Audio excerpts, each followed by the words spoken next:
함께 기도하시겠습니다. 살아계시는 거룩하신 아버지 하나님, 우리 영혼을 사랑하시고 죄악에서 구원해 주신 것 진심으로 감사를 드립니다. 또 우리를 고아처럼 버려두지 않고 오늘까지 우리를 보존하여 주신 것, 또 우리를 통해서 주의 역사를 이루어 주시는 것 더욱 주님께 감사 찬양을 드립니다. 이 시간 모이기를 힘쓰라는 주의 말씀을 따라 하나님 앞과 그리스도 예수 안에서 우리가 함께 모였습니다. 이 마지막 때 더욱 우리를 보존하여 주시고 우리 모두 주의 용사로서 쓰임이 될 수 있도록 변화시켜 주시며 주관하여 주시기를 주님 앞에 부탁을 드립니다. 에스겔서를 함께 공부하고자 이 시간 저희가 함께 모였습니다. 오직 주의 지혜와 총명을 더하여 주심으로 기록된 말씀을 올바로 깨닫고 이 마지막 때를 살아갈 수 있는 지혜와 능력을 얻을 수 있도록 주관하여 주시기를 부탁을 드립니다. 말씀을 대언하는 부족한 사람의 입술도 주관하여 주시고 듣는 모든 사람의 마음과 생각도 주의 권능으로 다스려 주시옵소서. 우리 마음속에 주 안에서 살아가고자 하는 진실한 열망을 주셨습니다. 생활로 표현될 수 있도록 가르쳐 주시고 주관하여 주시기를 주님께 부탁을 드립니다. 또 한 주간 주의 이름으로 많은 곳에서 복음이 증거되고 있습니다. 모든 영혼들 변화받고 이 마지막 때 구원함을 얻을 수 있도록 신이 역사하여 주시기를 같은 마음으로 주님 앞에 기도합니다. 온전히 주께 의지하고 주님께 모든 행사를 부탁을 드립니다. 우리를 사랑하시고 구원해 주신 우리 구주 예수님의 이름으로 기도합니다. 아멘.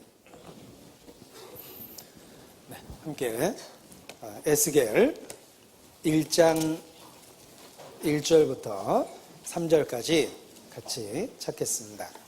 성경 에스겔 1장부터 1절로 3절, 1장 1절로 3절 말씀을 찾아서 같이 읽겠습니다.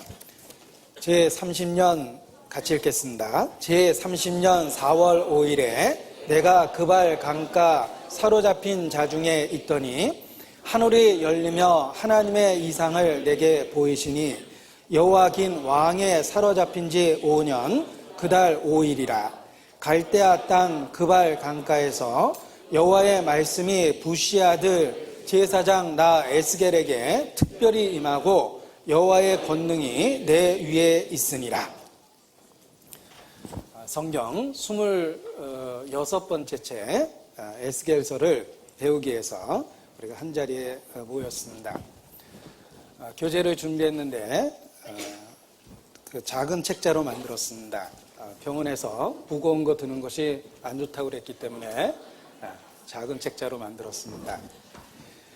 그리고 표지에 그림을 골라봤는데 머리숱이 많고 눈썹이 진하고 안경을 끼고 입이 크고 누군가 한번 생각을 해봤습니다. 그런데 몸매를 보니까 4등신이더라고요. 그래서 나는 아니구나. 나는 완벽한 8등신인데 이렇게 생각을 했습니다. 자, 페이지를 넘겨보면 이 페이지에 목차가 있습니다.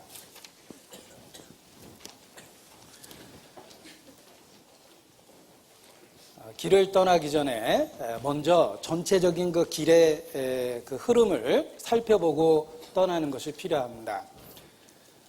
숲을 보고 나무를 봐야 된다라는 말처럼 목차가 전체를 볼 수 있도록 만들어줍니다. 그래서 보통 책 읽는 방법 중에 하나가 목차를 통해서 전체적인 흐름을 보고 그리고 이제 시작을 하는 겁니다.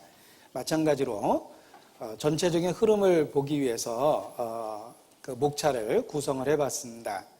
그리고 다 공부한 이후에 목차를 다시 봤을 때에는 복습에 효과가 있기 때문에 더더욱 목차가 의미가 있습니다. 단지 페이지를 채우려고 목차를 만든 건 아니다라는 이야기를 하고 싶습니다. 구체적으로 5페이지 보겠습니다. 첫 번째, 이름. 에스겔 선지자의 이름을 딴 것으로 에스겔은 하나님께서 강하게 하신다라는 뜻이다.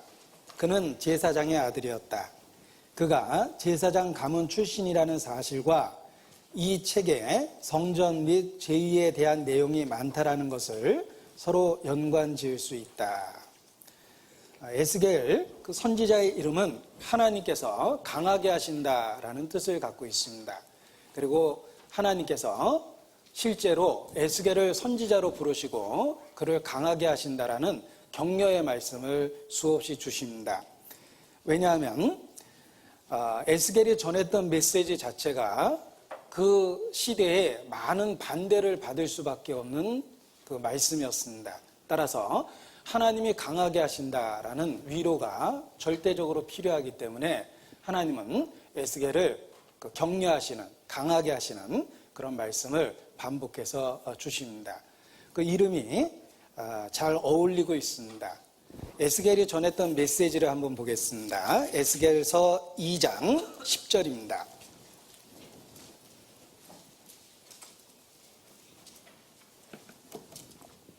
같이 읽죠. 그가 그것을 내 앞에 펴시니 그 안팎에 글이 있는데 애가와 애곡과 재앙의 말이 기록되었더라. 에스겔의 메시지는 하나님의 심판이 임박했다라는 경고에 대한 말씀입니다. 따라서 많은 사람들을 불쾌하게 하고 반대를 받을 수밖에 없는 그런 메시지였습니다. 그리고 또 이 시대가 바벨론 포로 시기이기 때문에 더더욱 그 사람들에게 더 실망감을 안겨줄 수 있는 그런 그 내용의 그 말씀을 에스겔은 대언을 했습니다. 많은 핍박과 반대를 받을 수밖에 없는 상황이었기 때문에 그 이름이 적절하게 어울립니다. 하나님의 강한 위로와 도움이 필요했다라고 말할 수 있습니다. 그래서 에스겔 선지자의 이름이 이 전체의 내용과 어울리고 있습니다. 하나님께서 강하게 하신다, 그런 뜻입니다. 에스겔서 3장 8절 9절을 제가 읽어볼 텐데 여기 굳게 한다라는 말이 반복적인 것을 눈여겨보시기 바랍니다.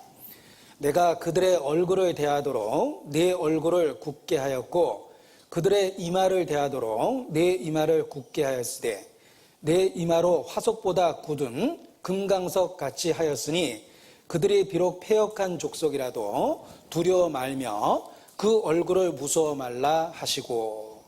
자, 이게 굳게 한다라는 말 그대로가 에스겔의 이름의 뜻을 갖고 있습니다. 바로 하나님께서 강하게 하신다라는 뜻입니다. 자, 에스겔은 제사장이었습니다. 부시 아들이다라고 이렇게 되어 있는데 아마도 별명이 부시맨이 아니었을까 이런 생각도 해봤습니다. 아버지도 제사장이었고 제사장 가문에 제사장의 아들로 태어나서 제사장이었습니다. 그리고 에스겔이 기록한 말씀 속에 성전과 성전 제사에 관한 내용이 참 많습니다. 따라서 제사장 신분이었던 에스겔에게 어울리는 메시지를 주신 것이다, 이렇게 말할 수도 있습니다. 우리가 가지고 있는 환경과 조건이 하나님께 드림이 되면 하나님은 우리를 가장 적절하게 쓰신다, 이렇게 말할 수 있습니다. 누가는 의사라는 그 직업을 갖고 있었습니다. 의사인 누가가 바울의 사역에 큰 도움이 되었던 것은 성경에도 기록되어 있습니다. 우리가 가지고 있는 환경, 상황, 조건 등이 하나님께 드림이 됐을 때 하나님은 그 상황을 가지고 귀하게 쓰신다라고 말할 수 있습니다. 그래서 너희를 부르신 그 모습 그대로 행하라라는 권면의 말씀도 있습니다. 제사장 가문에서 제사장의 아들로 태어난 에스겔에게 있어서 하나님이 주신 말씀은 더 이해하기 쉽고 전하는데 그 큰 힘이 실릴 수밖에 없는 그런 내용이었다라고 말할 수 있습니다. 페르시아 시대에 왕궁에 에스더가 있었습니다. 그가 그때 거기 있었기 때문에 이스라엘 민족이 큰 위기에 처해 있을 때 민족을 구원할 수가 있었습니다. 모르드게가 에스더에게 일깨우죠. 내가 왕후의 위를 얻은 것이 이때를 위함이 아닌지 누가 아느냐라고 일깨웠는데, 우리가 갖고 있는 상황, 또 인간관계, 현재 내가 갖고 있는 모든 삶의 조건 등이 어느 날 하나님 앞에 깨닫게 됩니다. 이때를 위함이 아닌지 누가 아느냐. 그렇습니다. 우리가 가지고 있는 모든 상황이 또는 인간관계가 주님의 일을 위한 어떤 그 예비 단계라고 이렇게 말할 수도 있는 겁니다. 자, 5페이지 2번 기록 연대를 보겠습니다. BC 550년경 남유다의 바벨론 유수 기간 중에 기록되었다. 가장 절망적인 시기에 하나님은 에스겔을 통하여 비전을 보여주셨다. 자, 에스겔이 활동했던 시기는 바로 바벨론 유수 기간입니다. 바벨론 유수 기간 중에 바벨론에서 활동했던 선지자는 다니엘과 에스겔이죠. 동시대의 인물이다 이렇게 말할 수 있습니다. 그리고 바로 그 직전에 활동했던 그 선지자가 에레미야입니다. 그가 유다 땅에서 이스라엘의 멸망을 예언했다면 포로된 입장에서 활동을 했던 사람은 다니엘과 에스겔이다라고 말할 수 있습니다. 에스겔서 자체가 바벨론 유수라는 배경을 갖고 있습니다. 우리가 예언서나 또는 역사서를 공부할 때 그 역사적 배경을 이해함으로 올바른 해석과 올바른 적용을 할 수가 있습니다. 특별히 이스라엘 역사 중에 바벨론 유수는 아주 특별한 시기이기 때문에 더더욱 이해하고 있는 것이 필요합니다. 자, 바벨론 유수에 대해서 잠깐 칠판에 적어보겠습니다.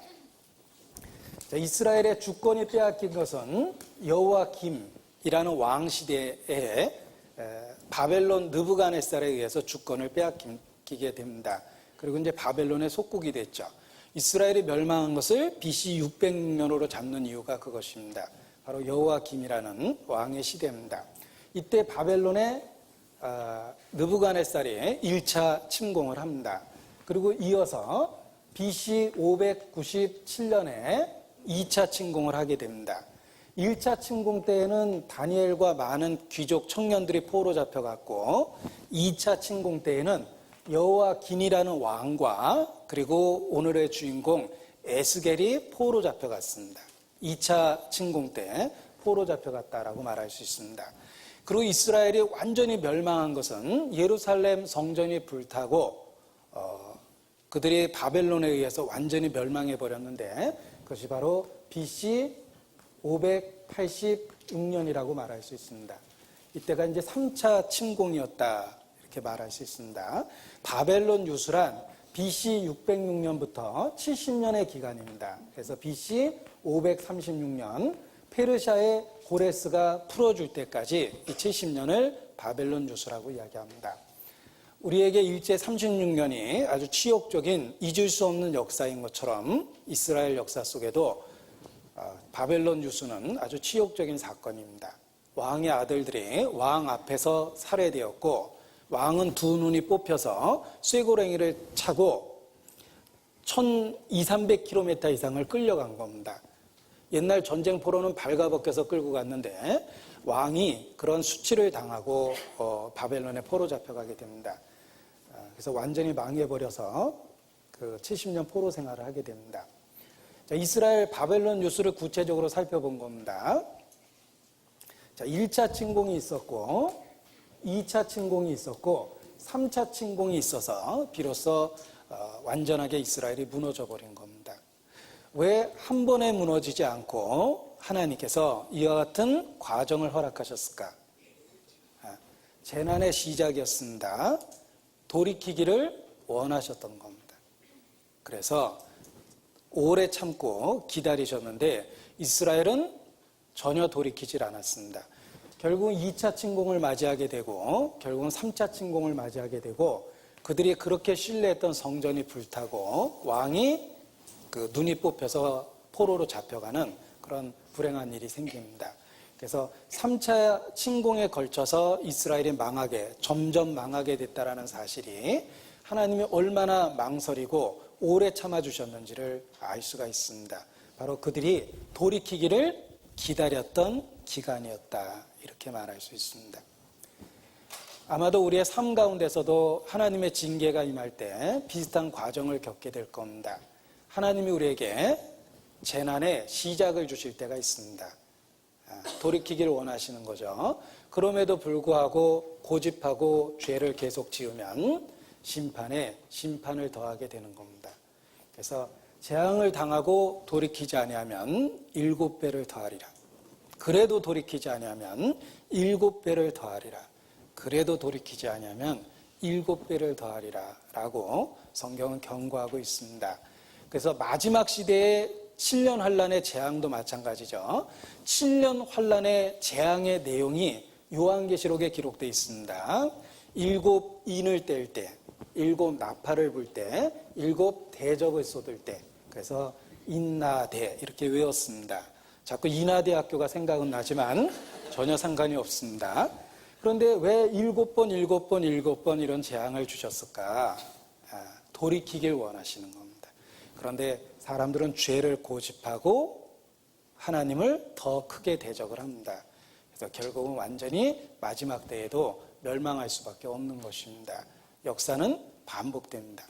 자, 바벨론 유수 기간 중에 2차 침공 때 에스겔이 포로 잡혔습니다. 그때 나이가 역계산해 보면 25살 때입니다. 그리고 첫 번째 계시를 받은 것이 제30년이라고 되어 있는데 에스겔 선지자의 나이일 거다라고 학자들은 말합니다. 그랬을 때 첫 번째 메시지를 받은 것이 포로 잡혀온 지 5년째 되는 날입니다. 그래서 실제로 여호와긴 5년이라고 되어 있죠. 여호와긴은 지금 포로 같이 잡혀와가지고 바벨론에 있는 상황입니다. 그리고 바벨론이 꼭두각시 왕을 세웠는데 그게 이제 시드기야입니다. 이스라엘의 마지막 왕이죠. 자, 시드기야는 바벨론에 의해서 세워진 꼭두각시 왕이었기 때문에 이스라엘 사람들에게 있어서 왕은 여호와긴이라고 이렇게 마음에 생각이 됩니다. 그래서 여호와긴 1년, 여호와긴 5년, 여호와긴 10년 이런 식으로 여호와긴을 기준으로 해서 연도를 에스겔서에 기록하고 있습니다. 그래서 계속 읽다 보면 시대 순서대로 기록되어 있는데 여호와긴이라는 왕의 그 즉위 연도를 기준으로 연도를 계산하고 있다 이렇게 말할 수 있습니다. 그래서 포로 잡혀온 지 5년째 에스겔이 30세 되던 해에 첫 번째 계시가 주어졌다 이렇게 말씀드릴 수 있습니다. 자, 바벨론 유수를 구체적으로 말씀을 드렸는데 수천 년 전에 이스라엘의 바벨론 유수가 우리와 무슨 상관이 있는가?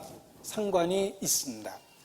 바벨론에 포로 잡혀와 있는 이스라엘의 모습이 어떤 의미에서 우리의 인생의 모습이기도 합니다.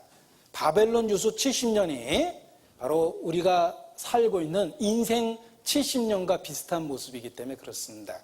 우리는 하나님의 형상으로 지음을 받았음에도 불구하고 죄를 갖고 이 세상에 포로 잡혀 있는 것처럼 하나님의 백성의 특성이 전혀 나타나지 못하고 있습니다. 그 옛날 바벨론에 있는 이스라엘 사람들처럼 우리의 삶이 그러합니다. 우리는 하나님의 형상으로 지음을 받았죠. 그러나 이 세상에 있는 우리의 모습은 전혀 하나님의 자녀답지 않습니다. 그래서 우리 인생의 모습이 바벨론 유수로 설명되어 있다. 이렇게 말할 수도 있습니다. 에레미야 애가 바로 앞에 있습니다.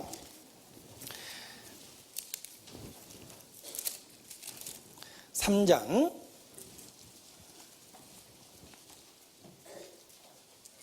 33절입니다. 3장 33절 같이 읽죠. 주께서 인생으로 고생하며 근심하게 하시니 본심이 아니시로다. 39절 같이 읽죠. 살아있는 사람은 자기의 죄로 벌을 받나니 어찌 원망하랴. 자, 자, 우리 인생을 고찰해 볼 때 우리도 이런 의문을 갖게 되죠. 왜 이 세상에 많은 불행과 슬픔과 고통이 있는 것일까? 성경은 말합니다. 인생으로 고생하며 근심하게 하심이 본심이 아니시랍니다. 그러면 하나님의 본심은 무엇입니까? 라는 의문이 우리 마음에 생깁니다. 성경은 대답합니다.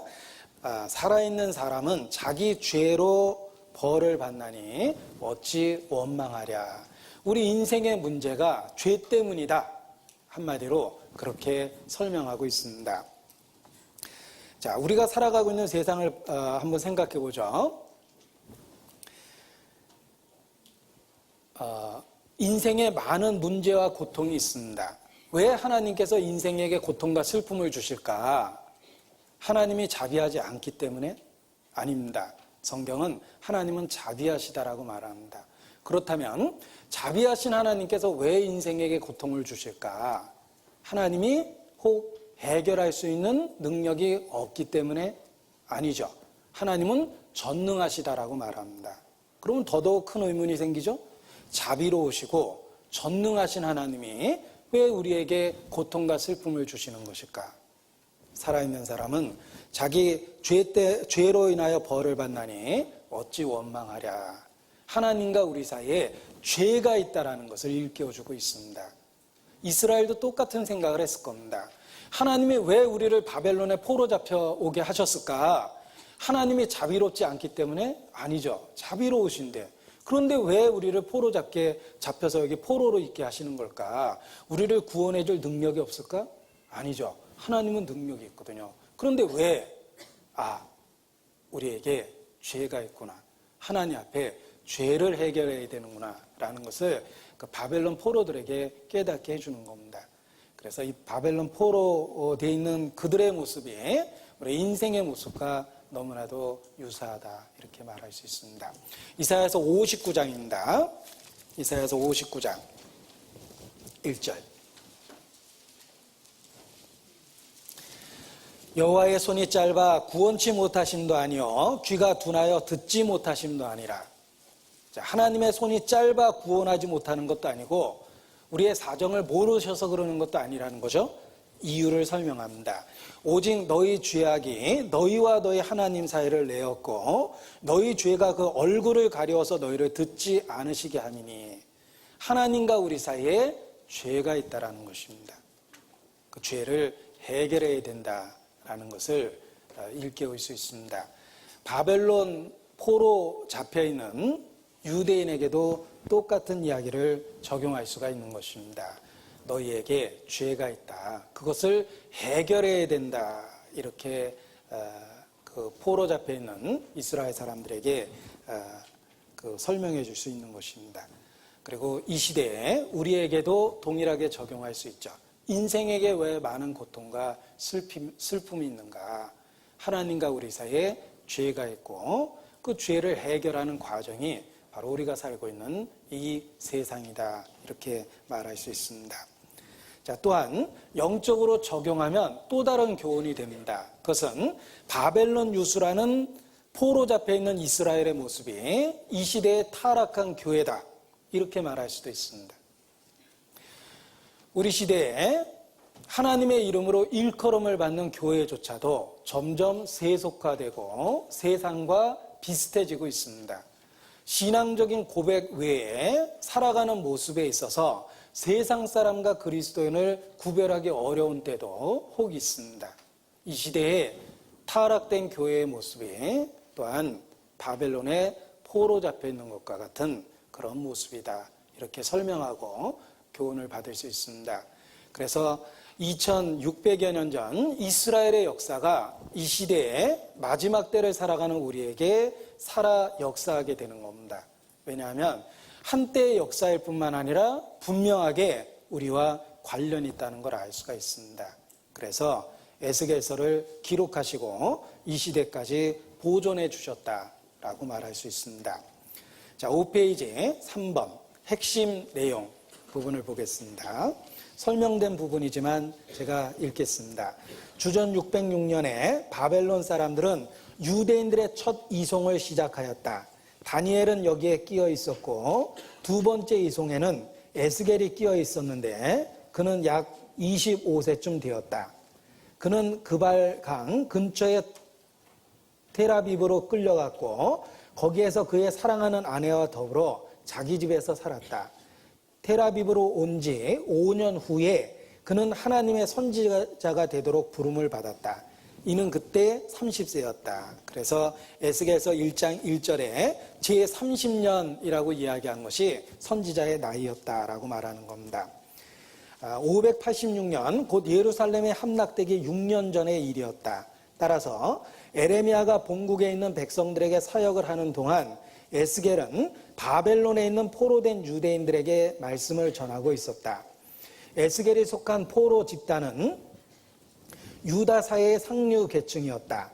그들은 포로 생활이 곧 끝나고 본래의 부와 특권을 누리는 생활로 속히 돌아가기를 희망했다. 그러나 에스겔은 그들에게 6년 동안 예루살렘의 멸망을 예언했다. 그러니까 예언을 시작하고 6년 뒤에 완전히 예루살렘이 멸망했기 때문입니다. 이러한 에스겔의 메시지에 대하여 그들은 적대적이었으며 배척했다. 에스겔서에는 지루할 만큼 우상들과 심판에 대한 반복적인 선언들이 가득하다.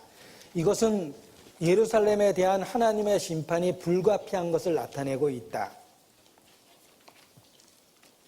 그리고 죄로부터 돌이키기를 원하는 하나님의 간절한 마음을 표현한 것이기도 하다. 포로된 백성은 예루살렘으로 돌아가기 전에 먼저 하나님께로 돌아와야 할 것을 전하고 있다. 자, 그들은 예루살렘으로 돌아가기를 열망했습니다. 곧 돌아갈 거라는 희망도 갖고 있었습니다.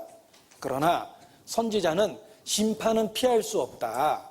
너희가 예루살렘으로 돌아가기 전에 하나님 앞에 죄 문제를 해결하고 하나님께 먼저 돌아와야 된다. 이렇게 외치고 있었다라고 말할 수 있습니다.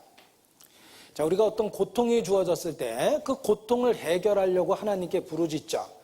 그때 비슷한 교훈이 우리에게 적용될 수 있습니다. 그 고통으로부터 벗어나기 전에 먼저 하나님께 돌아와라. 하나님과의 문제를 해결하라. 이렇게 교훈이 될 때도 있습니다. 그래서 우리는 삶의 어려움이나 고통을 기도 제목으로 삼지만 하나님은 그 원인을 일깨워 주셔서 먼저 죄를 해결하고 하나님 앞에 돌아와야 될 것을 일깨우실 때가 많습니다. 이 시대의 유대인에게도 그랬습니다. 그들은 예루살렘으로 돌아오기를 열망했지만 하나님은 먼저 내게 돌아오라. 죄를 해결하라. 라고 그들을 끊임없이 일깨우고 계십니다. 자, 그런데 이 에스겔서는 긴 그 성경이지만 막상 읽어보면 지루할 정도로 심판에 대한 이야기가 반복적입니다.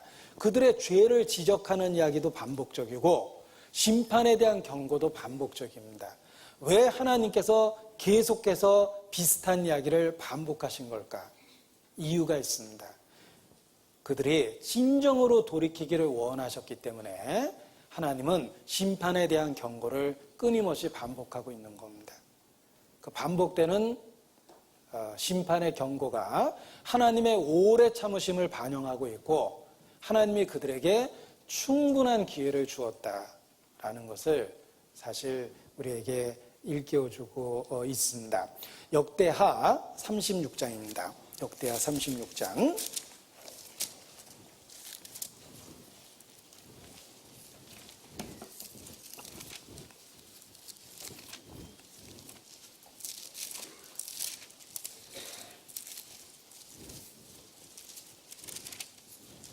15절입니다.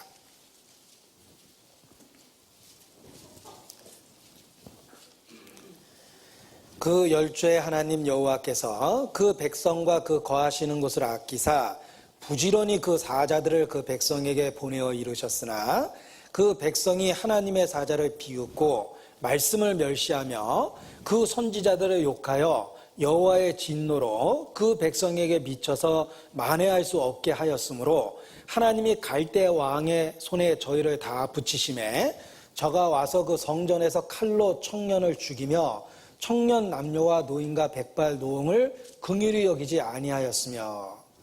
자, 그들이 멸망당한 것은 갑작스러운 일이 아닙니다. 하나님께서 부지런히 선지자들을 보내셨음에도 불구하고 그들이 돌이키지 않았기 때문에 결국은 멸망을 한 겁니다. 에스겔서에 지루할 정도로 심판에 대한 이야기가 반복적입니다. 그것은 한 사람도 멸망하는 것을 원치 아니하시기 때문에 끊임없이 반복되는 경고를 주신 것이다 라고 우리는 깨달을 수 있습니다.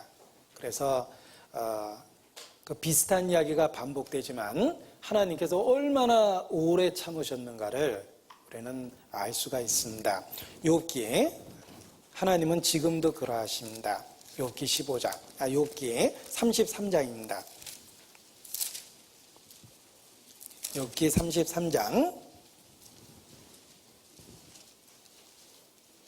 14절. 욥기 33장 14절로 17절까지 같이 읽겠습니다.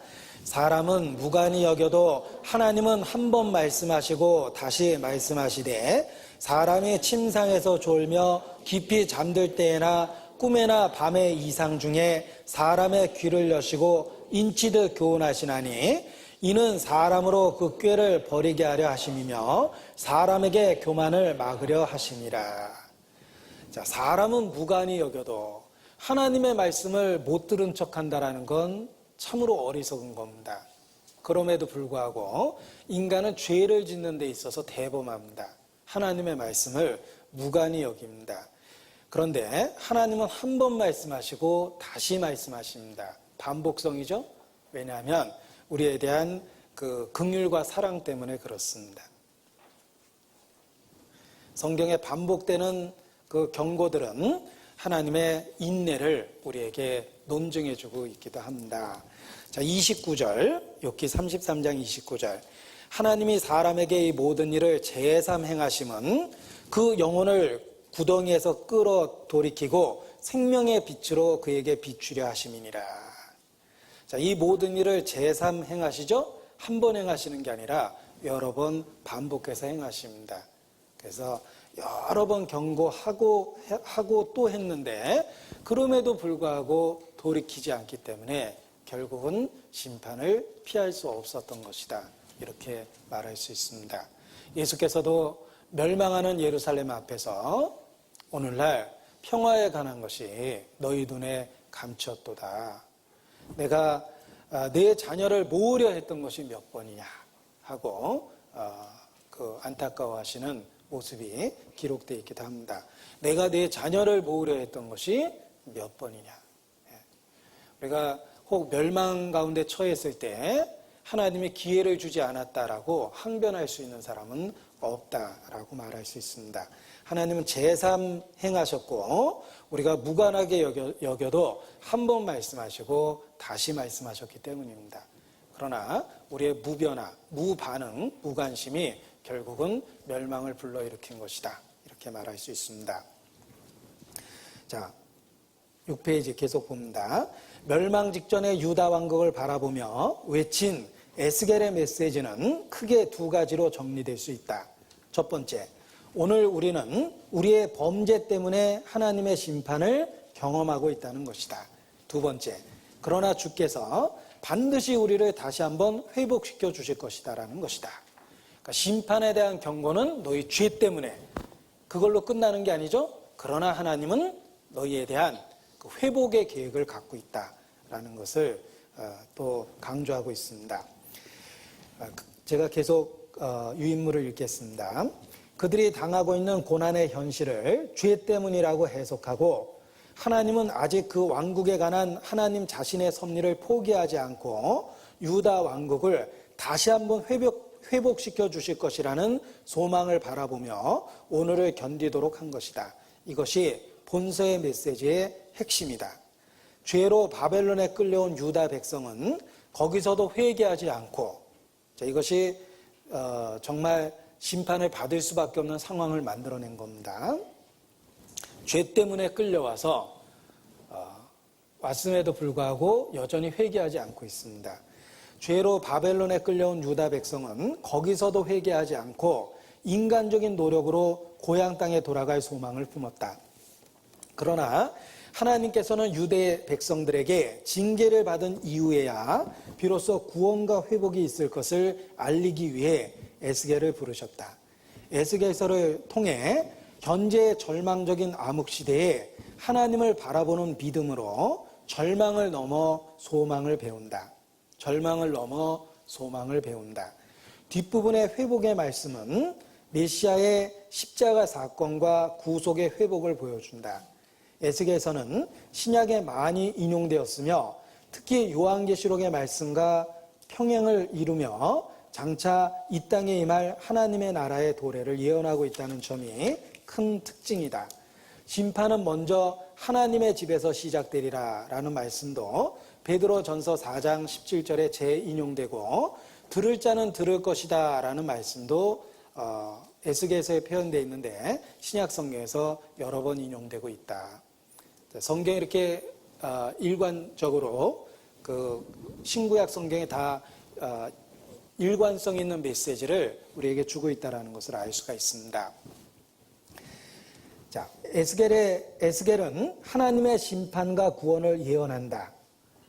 자, 에스겔서의 주제가 분명하죠? 심판과 구원. 하나님의 심판과 구원. 하나님의 공의와 사랑. 하나님은 빛이시며 사랑이시다. 이런 그 성경 전체의 주제와 일관성 있는 내용을 갖고 있다는 겁니다. 그래서 에스겔서에는 하나님의 심판과 구원을 예언한다. 이는 바벨론에 잡혀간 유대인들에게 쓴 것이다. 그 대상은 그 시대적으로는 바벨론에 포로 잡혀 있는 동료 유대인들이었습니다.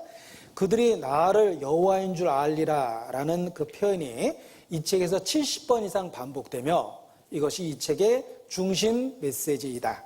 하나님이 이스라엘을 심판하시고 구원하시는 역사 속에서 깨닫는 것은 하나님의 공의와 사랑이라는 속성이다. 자, 성경 전체적인 내용과 똑같습니다. 성경에 큰 기둥이 있다면 하나님의 공의와 사랑입니다. 그 공의와 사랑이 에스겔서에도 심판이라는 메시지와 궁극적인 회복에 관한 메시지로 표현되어 있다라고 말할 수 있는 겁니다. 자, 하나님은 빛이시며 하나님은 사랑이시죠. 이 두 가지가 절묘하게 한꺼번에 이루어진 것이 바로 십자가 사건이다. 이렇게 말할 수 있습니다. 신명기 4장 24절입니다. 신명기 4장 24절.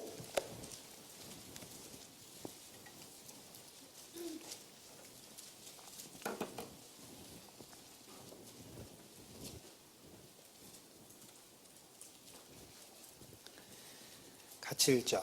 내 하나님 여호와는 소멸하는 불이시요 질투하는 하나님이시니라. 의롭고 거룩한 하나님의 모습입니다. 그리고 또 잊지 말 것은 동전의 양면성처럼 하나님은 사랑과 은혜가 많으신 분입니다. 31절 같이 읽죠. 내 하나님 여호와는 자비하신 하나님이시라. 그가 너를 버리지 아니하시며 너를 멸하지 아니하시며 네 열조에게 맹세하신 언약을 잊지 아니하시리라. 자, 여기 한 그 설교 속에 하나님의 공의와 사랑을 같이 선포하고 있죠. 자, 출애굽기를 읽어봐도 마찬가지입니다. 시내 산에서 십계명만 주신 것이 아닙니다. 십계명을 주시고 그리고 바로 제사법을 주셨습니다. 하나님은 소멸하는 불이시라는 것을 십계명을 통해서 선포하고 제사법을 통해서 하나님은 자비하시다, 용서하신다라는 것을 또 계시한 겁니다. 그래서 성경은 일관성 있게 하나님의 공의와 사랑을 선포하고 있습니다. 에스겔서를 통해서도 우리는 하나님의 두 가지 속성을 확실하게 깨달을 수 있습니다. 그런즉 너희가 나를 여호와인 줄 알리라. 체험적으로 하나님이 어떤 분이신지 확실히 알게 되는 것입니다. 자, 하나님을 체험적으로 알 수 있는 방법이 있습니다. 너희가 나를 여호와인 줄 알리라. 체험적으로 알 수 있는 방법이 있습니다. 하나님께 부르짖고 하나님과 교통할 때 우리가 겪고 있는 사건과 사고 속에서 너희가 나를 여호와인 줄 알리라라는 말이 이루어집니다. 우리는 거룩하신 하나님의 속성도 보고 자비하신 하나님의 사랑도 보게 됩니다. 하나님께 부르짖고 하나님과 교통할 때 하나님에 대한 체험적 지식을 갖게 된다. 이렇게 말할 수 있습니다. 에스겔 36장입니다. 자, 에스겔 36장. 언젠가 이 말씀이 크게 마음에 깨달아진 적이 있습니다. 그래서 밑줄도 긋고 형광펜도 긋고 사각으로 박스도 쳐봤던 적이 있습니다.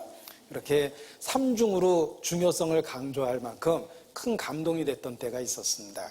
자, 여러분에게도 그런 감동이 됐으면 좋겠습니다. 에스겔 36장 37절부터 제가 읽어드리겠습니다.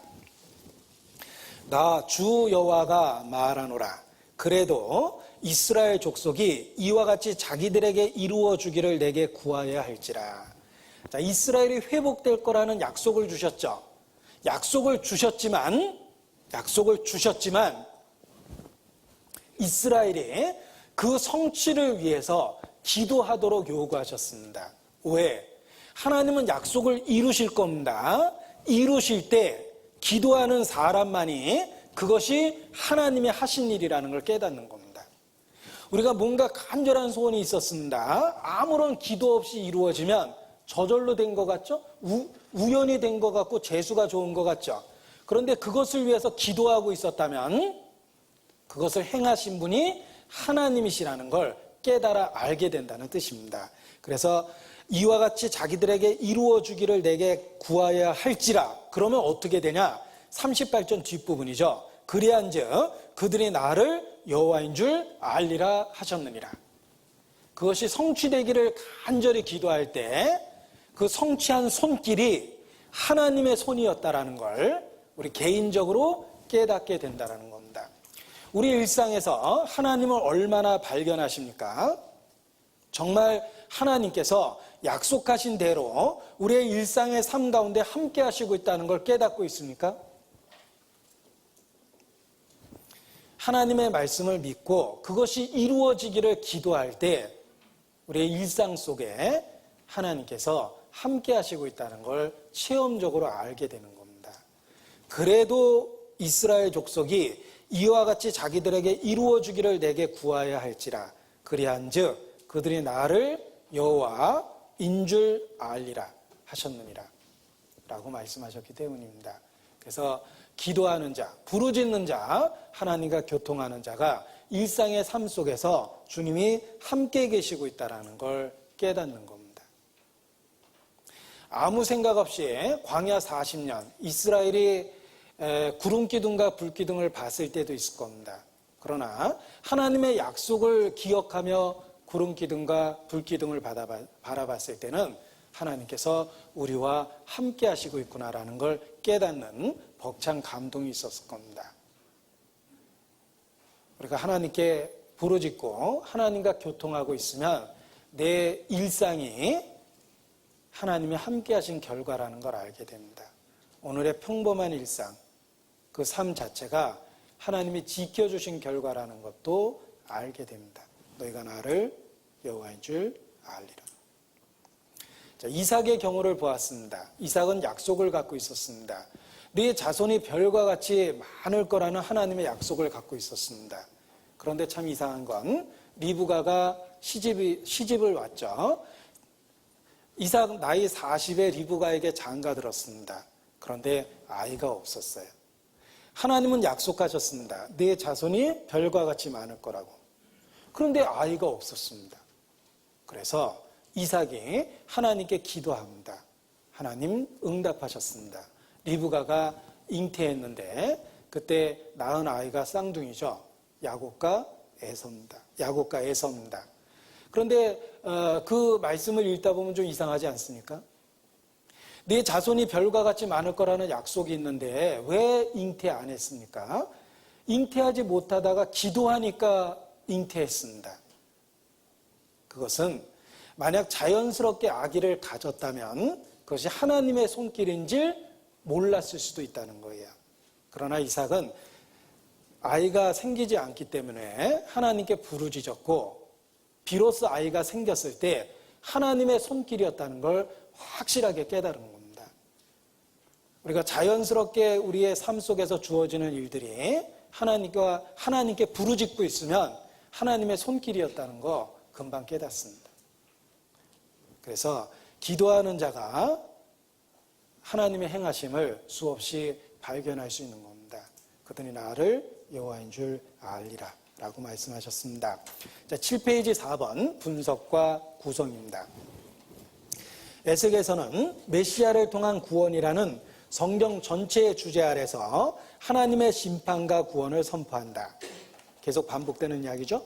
에스겔서에 나타난 가장 많이 반복되는 하나님의 선언, 곧 너희가 나를 여호와인 줄 알리라. 직접적으로는 약 54회, 간접적 표현까지는 72회 이상 언급됨. 자, 잠 안 오는 밤 확인해 보십시오. 는 말씀이 에스겔서의 주제이다. 이 말씀은 여호와는 심판의 하나님이시며 동시에 구원의 하나님이심을 알게 될 것이라는 하나님의 구속적 사랑에 눈물 섞인 말씀이다. 자, 하나님의 구속적 사랑이라고 그랬습니다. 대가를 지불한 사랑입니다. 의로운 사랑입니다. righteous love입니다. 빛과 사랑이 한꺼번에 이루어진 거죠. 그것이 바로 구속적 사랑입니다. 자, 하나님은 죄에 대하여 진노하시는 거룩하신 하나님이시지만 죄인을 긍휼히 여기시는 사랑의 하나님이시다. 에스겔서는 죄는 심판하시되 죄인을 구원하시는 하나님의 열심을 가르쳐 준다. 죄는 심판하시되 죄인은 구원하시죠. 자, 구별해서 이해를 해야 됩니다. 죄는 심판하시지만 죄인은 구원해 주십니다.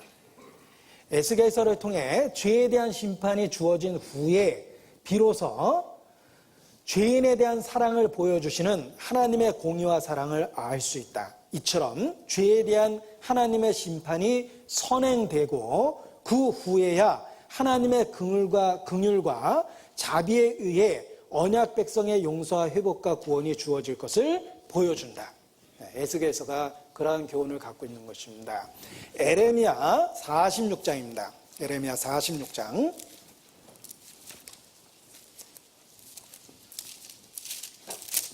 에레미야 46장 27절부터 제가 읽어드리겠습니다.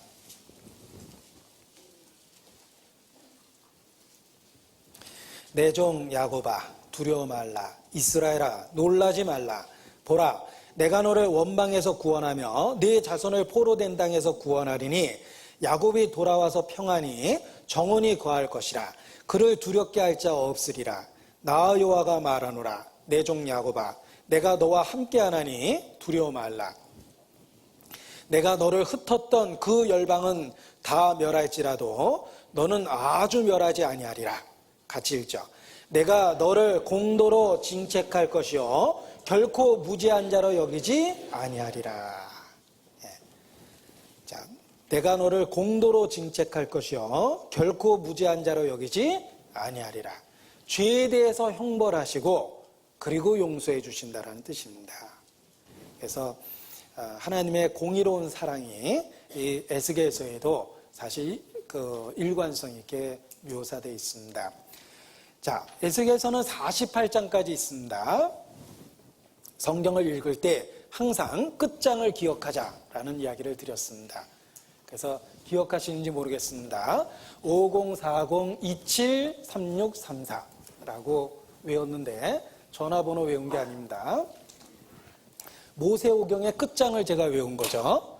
모세오경의 끝장, 창세기 50장, 출애굽기 40장, 그리고 민수기 36장, 신명기 34장. 레위기는 왜 빼놨냐면 숫자적 이게 하감이거든요. 그래서 외우려고 일부러 나중에 적었습니다. 27장까지 있습니다. 모세오경의 끝장을 외운 겁니다. 대예언서 5권도 한번 외워보죠. 그리고 이거 시험 봐서 천국에 들어가면 대예언서 5권의 장수를 다 합하면 몇일까요? 이런 문제 꼭 나올 겁니다. 이사야서 66장, 에레미야 52장, 에레미야 애가 5장, 그리고 지금 읽은 에스겔은 48장, 그리고 다니엘서 12장 이렇게 끝장을 외워보면 그 성경 전체적인 흐름을 읽어나가면서 쉽게 잡을 수가 있습니다. 그래서 개인적으로 성경 66권의 목록표를 놓고 끝장을 한번 적어봤어요. 몇 개 틀리는지. 제 점수는 공개를 안 하겠습니다. 그런데 제 자신이 당혹스러울 만큼 기억이 안 나는 것도 있더라고요. 그래서 더 관심을 갖고 성경을 봐야 되겠다라는 생각을 했습니다. 자, 에스겔서는 48장까지 있는데 긴 그 분량을 갖고 있지만 흐름이 아주 명백합니다. 심판과 회복이에요. 이 에스겔서 48장까지의 내용은 앞부분은 심판에 관한 내용이고 뒷부분은 회복에 관한 내용입니다. 하나님의 공의와 사랑에 대한 일관성 있는 메시지다라는 걸 알 수가 있어요. 그래서 거기 분석표가 있습니다. 8페이지 보면 거기 1, 2, 3, 4, 5부로 나눈 분석표를 보면 첫 번째는 에스겔을 부르시는 소명이 있죠. 그리고 심판에 대한 메시지, 회복에 대한 메시지 이렇게 나눌 수가 있는 겁니다. 그래서 이스라엘, 유다에 대한 심판, 그리고 열방에 대한 심판, 주변 나라들이죠. 그리고 궁극적으로 그들을 회복하실 거다라는 약속이 기록되어 있습니다. 그래서 에스겔서가 길어 보이지만 막상 읽어보면 심판에 대한 반복적 경고, 그리고 주변 나라들, 너희는 뭐 무사할 것 같냐 하면서 주변 나라를 다 이렇게 또 거론하시고, 그리고 이스라엘의 회복에 관한 메시지가 있다. 따라서 전체적인 흐름은 아주 쉽게 되어 있다, 이렇게 말할 수 있습니다. 자, 구체적인 내용 분해가 5번으로 표시되어 있습니다. 이스라엘에 대한 심판의 말씀이 24장까지 있죠. 그런데 그 내용을 읽어보면 참 다양한 그 비유와 표현으로서 심판에 대한 경고를 반복적으로 하고 있다는 걸 알 수가 있습니다. 다양한 표현이 들어있습니다. 그야말로 그림 언어라고 이야기합니다.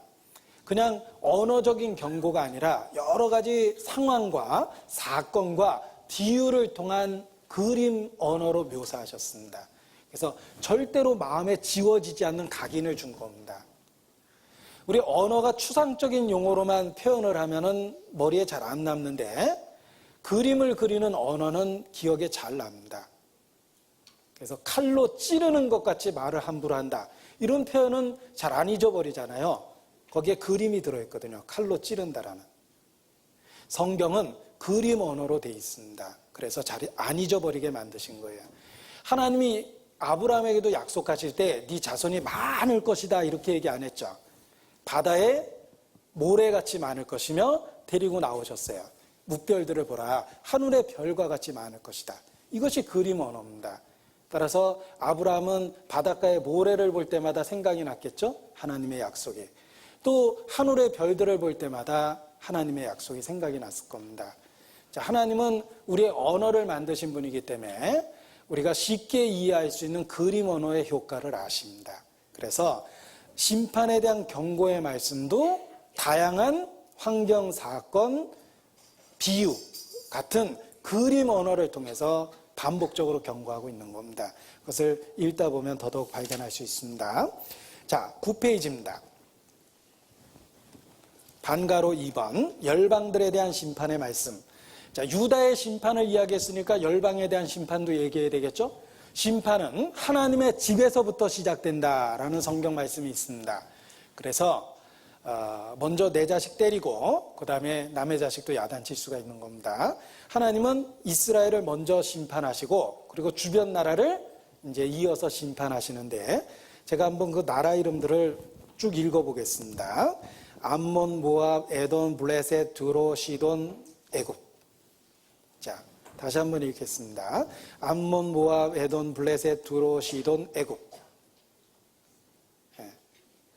자, 이 순서를 생각해 보면 어떤 순서로 기록했냐면 이스라엘 지도를 놓고 시계 방향으로 이렇게 묘사해 있다는 걸 알 수가 있습니다. 이스라엘 지도를 놓고 시계 방향이라고 그랬죠.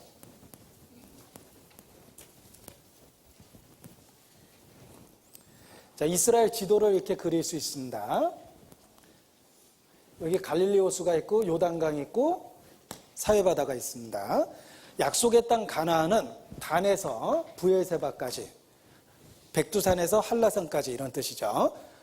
가장 북쪽에 단이 있었고 가장 남쪽에 사막 앞에 브엘세바가 있었습니다. 그래서 단에서 브엘세바까지라는 말은 이스라엘 약속의 땅의 북쪽 경계와 남쪽 경계예요. 그래서 요단강 서편, 단에서 브엘세바까지, 이것이 이제 온 이스라엘을 의미하는 겁니다. 그래서 성경 읽다 보면 단에서 브엘세바까지 온 이스라엘을 모으라, 모든 이스라엘 사람들을 모으라, 그런 뜻입니다. 자, 그런데 여기 나와 있는 주변 나라들의 심판에 대한 묘사가 시계 방향이라고 그랬죠. 여기 암몬이 있고요, 모압이 있고 에돔이 있습니다. 또는 세일이라고 그러죠. 그래서 암몬, 모압, 에돔, 그리고 블레셋은 원래 해양민족이에요. 가나안 7족 속중에 들어가지 않고 해양민족이기 때문에 배를 타고 와서 해안 평야지대를 점령하고 살았습니다. 이게 가자지구죠. 요 근처에 블레셋 마을들이 많았어요. 그래서 블레셋, 그리고 두로와 시돈, 이렇게 돼 있는 겁니다. 그러니까 시계 방향으로 주변 나라를 언급하고 제일 남쪽에 떨어져 있는 애굽은 따로 언급하신 거예요. 성경에 이스라엘 대적에 대한 묘사가 나올 때 그 나라들이 어디 있었는지 이렇게 대충 알아두면 그 상황에 대한 이해가 훨씬 더 좋습니다. 암몬, 암만이라는 말 지금 쓰죠. 암몬, 모압, 에돔, 블레셋, 두로와 시돈, 그리고 애굽은 이집트는 밑에 있죠. 이렇게 이제 시계 방향으로 언급한 거다라는 걸 알 수가 있습니다. 그리고 재미난 건 애굽에 대한 예언이 정말 그 시대를 통해서 정확하게 이루어졌다라는 걸 우리가 이해할 수 있습니다. 에스겔 29장 보시겠습니다. 15절입니다. 에스겔 29장, 이집트에 대한 그 예언이죠. 14절부터 봅니다. 29장 14절.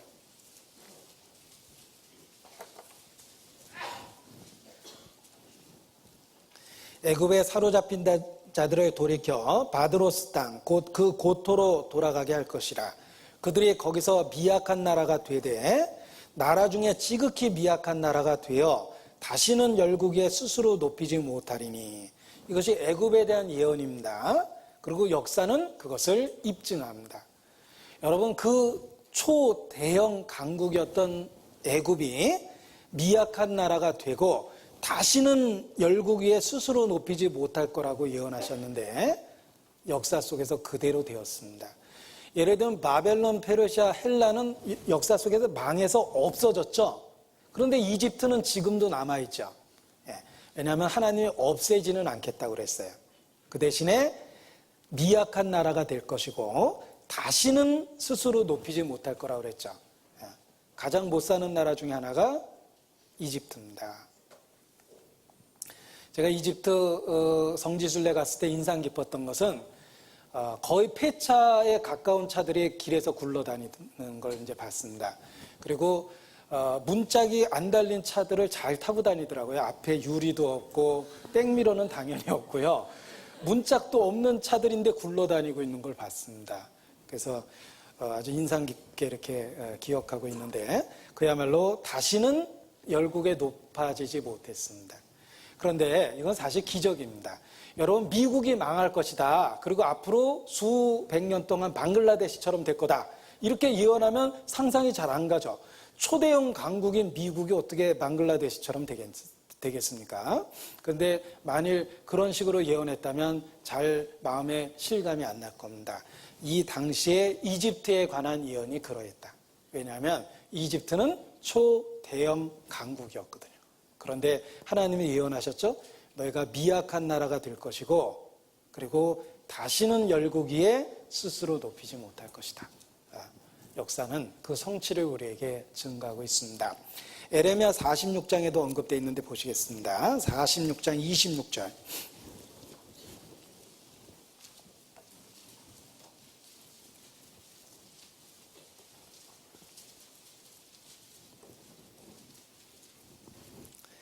내가 그들의 생명을 찾는 자의 손, 곧 바벨론 왕 느부갓네살의 손과 그 신하들의 손에 붙이리라. 그럴지라도 그 후에는 그 땅이 여전히 사람 살 곳이 되리라. 여호와의 말이니라. 자, 그 땅이 여전히 사람 살 곳이 된다고 돼 있죠? 사람은 사는데 미약한 나라가 된 겁니다. 그래서 이집트에 관한 그 예언들이 구체적으로 성취됐다라는 걸 알 수가 있습니다. 자, 그리고 9페이지 반가로 3번입니다. 이스라엘의 회복에 대한 말씀이죠. 그런데 이스라엘 회복에 대한 말씀 중에 그 양가로 5번이 보입니다. 에돔에 대한 심판의 말씀이 35장에 있습니다. 뭔가 좀 이상하지 않습니까? 이스라엘이 회복될 거에 대한 말씀을 쭉 하시는데 중간에 딱 고춧가루처럼 껴있잖아요. 에돔에 대한 심판의 이야기가 중간에 껴있습니다. 그러니까 이게 구성면에선 좀 안 어울린다라는 생각이 얼핏 들죠. 그런데 사실은 이 에돔의 심판에 대한 말씀이 이 위치에 있는 건 아주 적합한 겁니다. 왜냐하면 이스라엘이 회복된다라는 게 강한 나라가 된다라는 게 어떤 뜻이죠? 주변 나라의 멸망이거든요. 그래서 하나님의 대적, 이스라엘의 대적의 대표가 에돔 족속이거든요. 이 에돔이 야곱의 영원한 라이벌 에서의 후손이잖아요. 그래서 하나님의 대적, 하나님의 백성의 대적의 대표가 에돔입니다. 그래서 에돔을 대표로 심판을 받는다는 이야기를 껴놓은 거예요. 이스라엘이 회복되는 것이 주변에 있는 나라에게는 심판의 근거가 되기 때문에도 그렇습니다.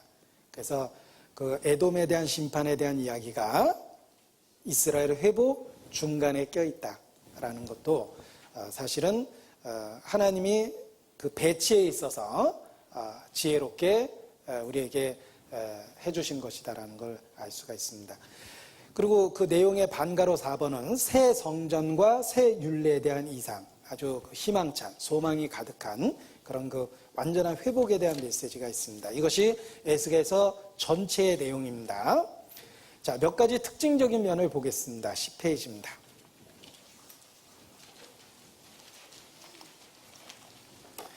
자, 첫 번째는 에스겔서에는 환상적인 요소가 많다라는 것입니다. 그것은 영적인 교훈 또는 신령한 세계에 대한 묘사를 우리가 사용하고 있는 언어를 통해서 하고자 할 때는 비유나 시적인 표현이나 상징적 표현들이 도움이 되기 때문에 그렇습니다. 그래서 보이지 않는 영적 사실을 설명하려니까 비유가 필요하고 상징이 필요한 겁니다. 그래서 뭐뭐이다라는 표현을 안 하고요. 뭐뭐 같더라라는 표현을 쓴 거예요. 왜냐하면 뭐뭐이다라고 하면 아예 그거다라고 생각이 되잖아요. 송아지다라고 얘기한 게 아니라 송아지 같다라고 얘기한 거죠. 그러니까 영적인 사실을 물질적인 그 상징을 갖고 설명을 했다라는 뜻입니다.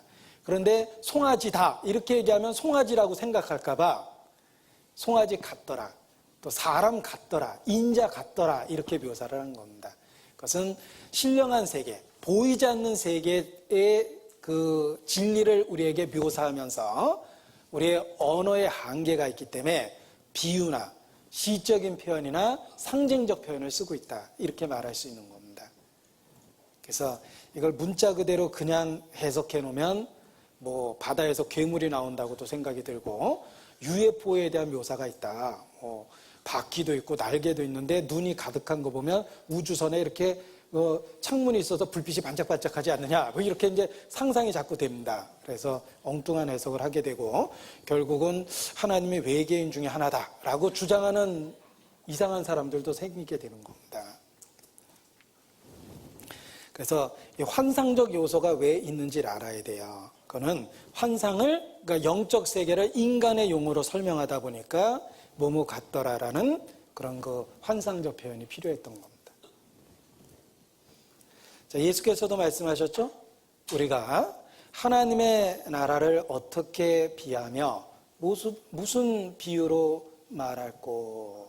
하나님의 나라는 이와 같으니. 이렇게 말씀하십니다. 그러니까 예수님도 우리가 하나님의 나라를 무엇에 비하며 어떻게 말할꼬 하고 비유를 사용하시죠. 그래서 그 보이지 않는 신령한 세계를 인간의 언어로 표현하려니까 비유, 시적인 표현, 상징적 표현이 나온다. 이렇게 말하는 겁니다.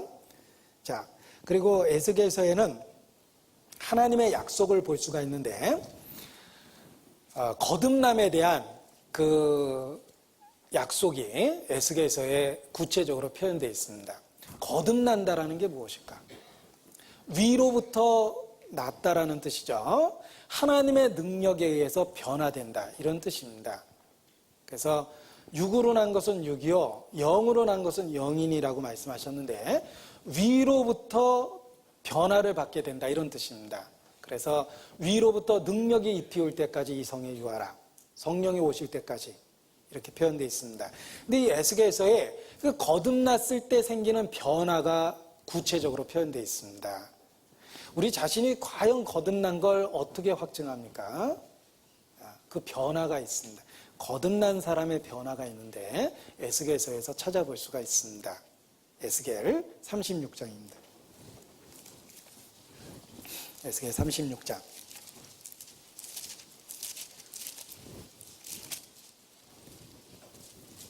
26절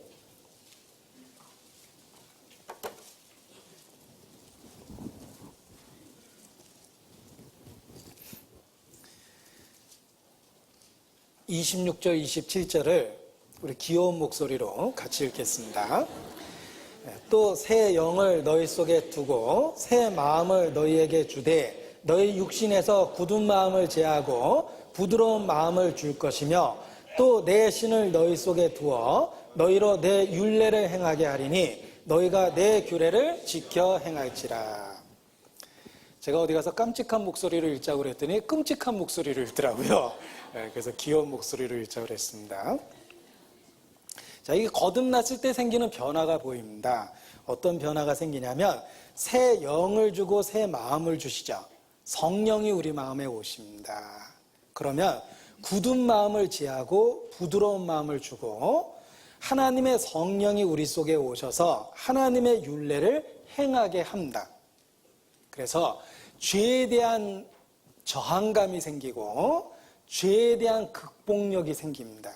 죄를 바라보는 관점의 변화가 생깁니다. 달콤했던 유혹이 혐오감으로 바뀝니다. 그것이 거듭난 사람의 변화예요.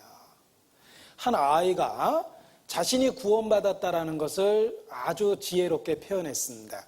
내가 구원받은 걸 어떻게 아느냐라는 질문에 아이는 대답했습니다.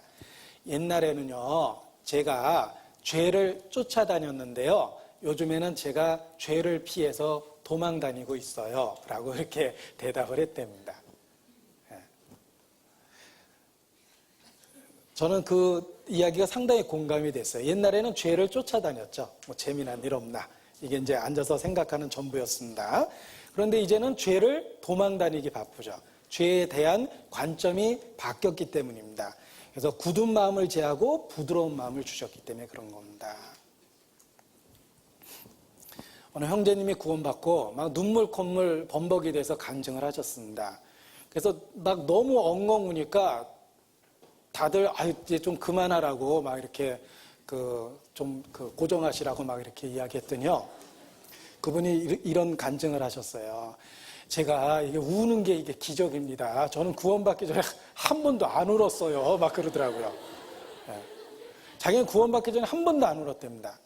실제로요, 대리석을 맨손으로 깨고 그랬거든요. 운동을 하셔가지고 평생. 근데 그 대리석을 맨손으로 깨는 제가 이렇게 우는 건 기적이라고 막 그러면서 눈물 콧물 막 범벅된 걸 봤는데 굳은 마음을 제하고 부드러운 마음을 주셨기 때문에 그게 가능하다. 그런 생각을 했습니다. 우리 마음에 변화가 생긴 거예요. 그래서 죄를 바라보는 관점이 바뀝니다. 36장 31절 같이 읽죠. 그때 너희가 너희의 악한 길과 너희의 불선한 행위를 기억하고 너희의 모든 죄악과 가증한 일을 인하여 스스로 밉게 보리라. 자기 죄에 대한 혐오감을 갖게 되는 겁니다. 스스로 밉게 보리라 그랬죠. 옛날에는 자기 자신에 대한 자부심, 영적 우월감이 가득했습니다. 그런데 정말 거듭난 이후에는 자기 자신에 대한 그 혐오감이 가득합니다.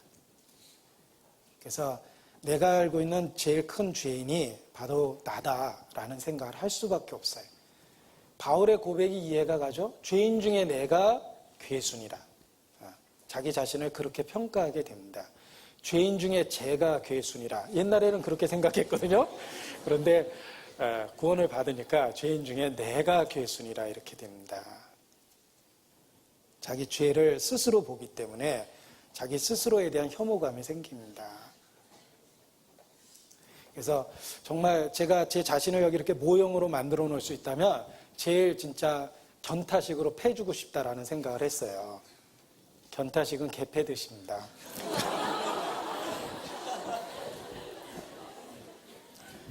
그래서 처음 구원을 받고 이 죄가 각성됐을 때는요, 제가 진짜 그 벽을 주먹으로도 여러 번 쳐봤고, 이 머리도 벽에다 많이 두들겨 봤어요. 왜냐하면 제 마음속에서 일어나는 상상할 수 없는 그 생각들이 예전에는 전혀 몰랐는데, 내가 이런 생각도 할 수 있구나.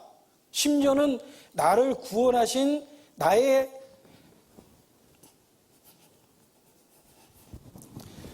주님에 대해서도 그럴 수 있구나.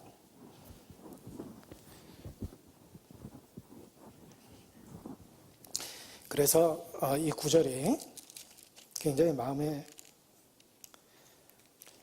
깨달아졌던 적도 있습니다.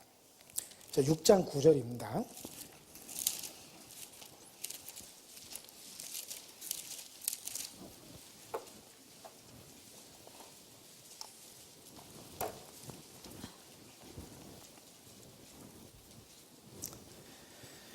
에스겔 6장 9절 제가 읽겠습니다. 너희 중 피한 자가 사로잡혀 이방인 중에 있어서 나를 기억하되 그들이 음란한 마음으로 나를 떠나고 음란한 눈으로 우상을 섬겨 나로 근심케 한 것을 기억하고 스스로 한탄하리니 이는 그 모든 가증한 일로 악을 행하였습니다. 그때야 그들이 나를 여호와인 줄 알리라. 여기 스스로 한탄한다라고 표현되어 있습니다. 그래서 스스로 믿게 보고 스스로 한탄하고 이것이 이제 부드러운 마음을 준 결과이다. 이렇게 말할 수 있습니다. 에스겔 16장 63절입니다.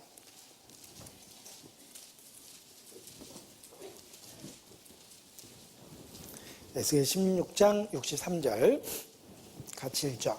이는 내가 너로 내 모든 행한 일을 용서한 후에 너로 기억하고 놀라고 부끄러워서 다시는 입을 열지 못하게 하려 함이니라. 나 주 여호와의 말이니라 하셨다 하라.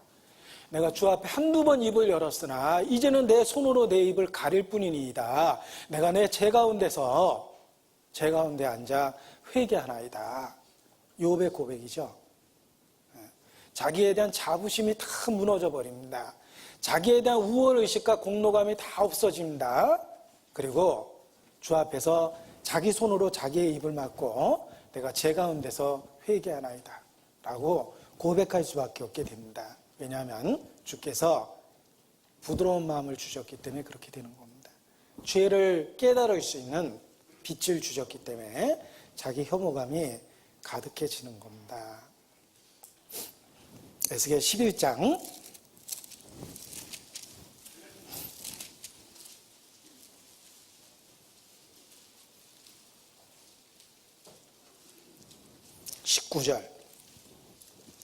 19절 20절 같이 읽겠습니다. 내가 그들에게 일치한 마음을 주고 그 속에 새 신을 주며 그 몸에서 굳은 마음을 제하고 부드러운 마음을 주어서 내 율례를 쫓으며 내 규례를 지켜 행하게 하리니 그들은 내 백성이 되고 나는 그들의 하나님이 되리라. 자, 우리에게 새 마음을 주죠. 새 신을 주십니다. 부드러운 마음을 주십니다. 그런데 여기 주어를 보면 내가 주고 주며 주어서 행하게 할 것이다 라고 되어 있습니다. 하나님께서 주신 거예요. 원래 우리 속에 없었던 겁니다. 그래서 너희 속에 행하시는 이는 하나님이시니 너희로 소원을 두고 행하게 하시느니라 라고 되어 있습니다. 하나님이 주신 거예요.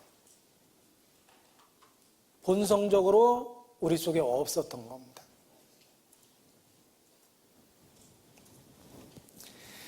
에레미야 32장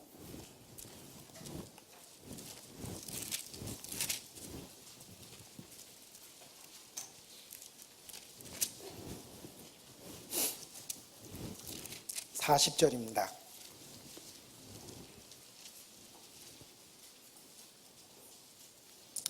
내가 그들에게 복을 주기 위하여 그들을 떠나지 아니하리라 하는 영영한 언약을 그들에게 세우고 나를 경외함을 그들의 마음에 두어 나를 떠나지 않게 하고 내가 기쁨으로 그들에게 복을 주되 정령이 나의 마음과 정신을 다하여 그들을 이 땅에 심으리라. 자, 하나님 스스로 우리에게 우리 마음에 하나님 경외하는 마음을 주시겠다 그러셨어요. 그래서 우리 마음의 변화를 하나님이 일으키시는 겁니다. 위로부터 났다. 성령으로 거듭났다. 내 속에 없는 새 마음이 있다라는 것을 스스로도 깨닫게 되는 겁니다.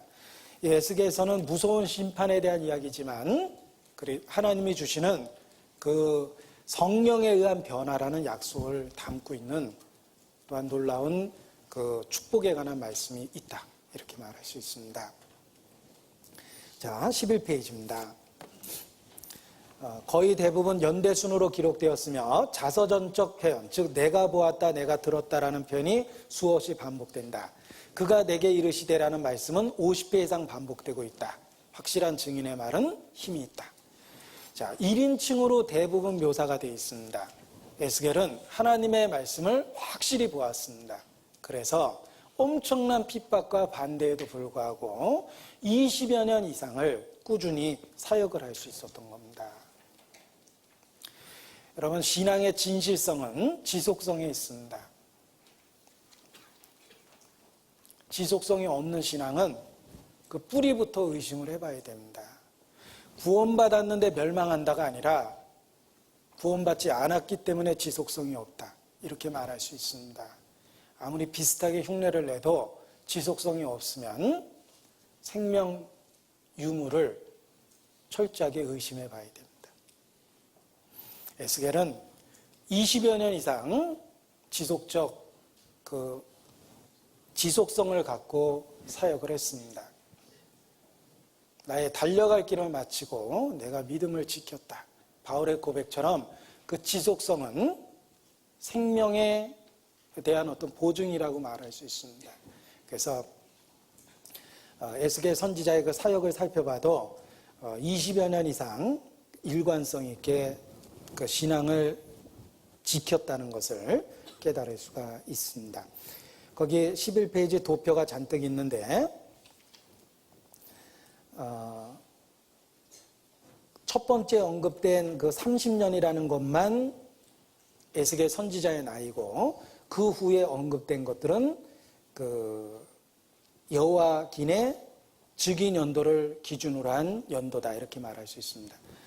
우리가 옛날에는 서기 몇 년 이런 게 없었잖아요. 그러니까 뭐 정조 몇 년, 세종 몇 년 이렇게 이제 통치 기간을 갖고 연도를 말합니다. 성경도 여호와긴 몇 년이라는 표현이 그런 의미로 쓰여진 겁니다. 그리고 이제 후대의 율리우스 역이라든지 그레고리오 역이라든지 이런 양력에 대한 그 표시가 생겼습니다. 그래서 그 연도를 구대에서 사용하고 있는 태양력, 율리우스 역으로 바꿨을 때가 그 세 번째 표현된 그 연도입니다. 양력으로 다시 바꿔본 거죠. 그래서 전체적인 그 예언의 시기를 정리해서 볼 수 있고 결론적으로는 20여 년 이상을 활동했다는 걸 알 수가 있습니다. 자, 뿐만 아니라 에스겔은 상징적 행동을 통해서 예언의 말씀을 선포했습니다. 단지 말씀을 전한 것뿐만 아니라 에스겔의 삶 자체가 메시지가 됐다는 겁니다. 그래서 상징적인 행동으로 그 삶의 모습으로 자기가 전하는 메시지를 더 확실하게 증거를 했습니다. 이런 에스겔의 모습이 우리의 삶의 본이 되고 있습니다. 우리가 말로만 전도하려고 하니까 전도가 잘 안 되는 겁니다. 그래서 마음에 그 교훈이 되는 표어가 있는데 Say Amen by your life. 당신의 삶으로 아멘 하십시오, 이런 뜻입니다. 정말 우리가 전하는 메시지를 생활로 보여줄 때 가장 설득력이 있습니다. 우리의 생활이 메시지가 되도록 해야 합니다. 너희는 그리스도의 편지라 라고 성경에 되어 있습니다. 우리를 통해서 그리스도를 읽을 수 있어야 되는데 어떤 사람은 그리스도의 편지가 아니라 일간 스포츠 같은 사람이 있어요. 생활이 완전 연애, 오락 뭐 이런 거로 똘똘 뭉쳐 있는 거죠. 에스겔은 삶 자체가 메시지가 되어 있었습니다. 그래서 그가 7가지 상징적 행동을 통해서 메시지를 더 힘있게 전했다라고 할 수 있는데, 그 중에 가장 가슴 아프고 감동적인 것은 7번째입니다. 13페이지 7번째가 나오죠. 에스겔의 아내의 죽음입니다. 에스겔의 아내가 언제 죽었냐면 예루살렘이 멸망당할 때 죽었어요.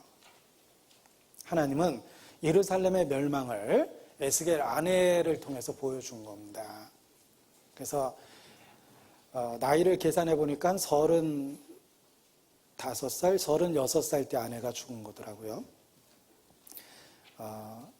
그 아내에 대한 애정이 성경에 표현되어 있어요.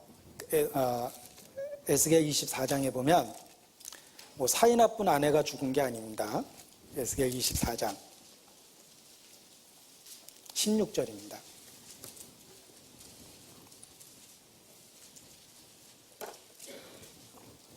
인자야, 내가 내 눈에 기뻐하는 것을 한 번 쳐서 빼앗으리니 너는 슬퍼하거나 울거나 눈물을 흘리거나 하지 말며.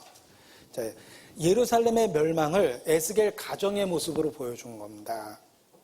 그런데 내 눈에 기뻐하는 것을 한 번 쳐서 빼앗으리니 그랬죠. 아내를 얼마나 소중히 여겼는지 알 수 있습니다. 그런데 에스겔은 자신의 메시지를 위해서 가정의 희생도 감수를 한 겁니다. 그래서 기꺼이 하나님의 섭리에 따랐죠. 에스겔이 얼마나 헌신적이었고 삶 자체가 하나님께 드려져 있는지를 깨달을 수 있는 그 중요한 내용입니다. 13페이지에 7번 중요 계시의 분석이라는 부분을 보겠습니다. 자, 에스겔이 선지자로 20여 년 활동하게 된 근거가 에스겔 1장에 나옵니다. 에스겔 1장에 에스겔은 선지자로 부르심을 입었고 이상을 보았습니다. 가장 절망적인 시기에 하나님의 이상을 보았죠.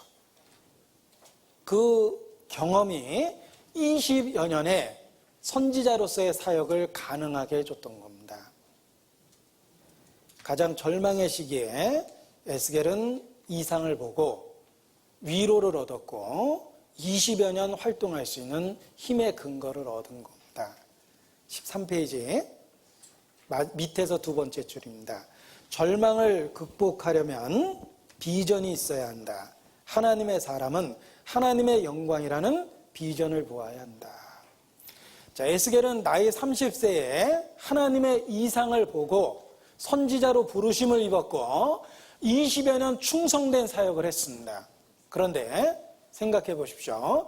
에스겔이 보았던 그 놀라운 하나님의 이상과 우리가 보았던 십자가의 계시가 어느 것이 더 크고 충격적입니까?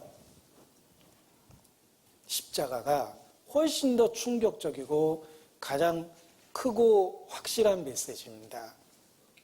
에스겔은 하나님의 이상을 보고도 삶이 변했는데 우리가 그 분명한 드러난 계시인 십자가를 보고도 삶이 변하지 않는다면 자기 자신에 대해서 정말 통곡해야 됩니다. 에스겔은 절망의 시기에 이상을 보고 삶이 변했습니다. 우리는 죄성을 갖고 있지만 십자가를 봤기 때문에 변할 수밖에 없고 변해야 되는 겁니다. 마땅히. 자, 14페이지의 벙어리입니다. 에스겔은 하나님으로부터 온 메시지라는 걸 입증하기 위해서 오랫동안 혀가 굳어 있었습니다.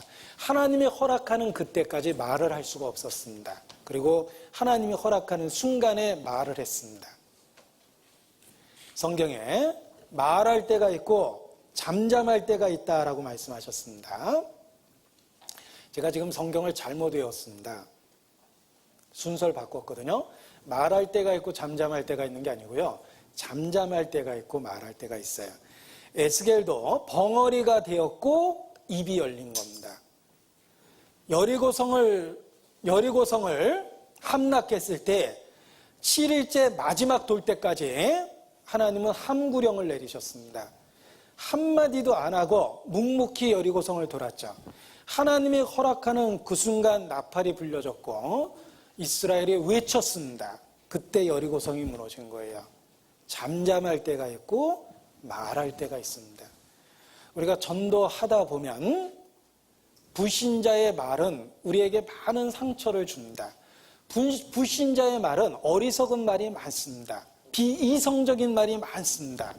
그런데 그거에 일일이 토달고 이렇게 말을 하다 보면 서로 다투느라고 진도가 안 나가요.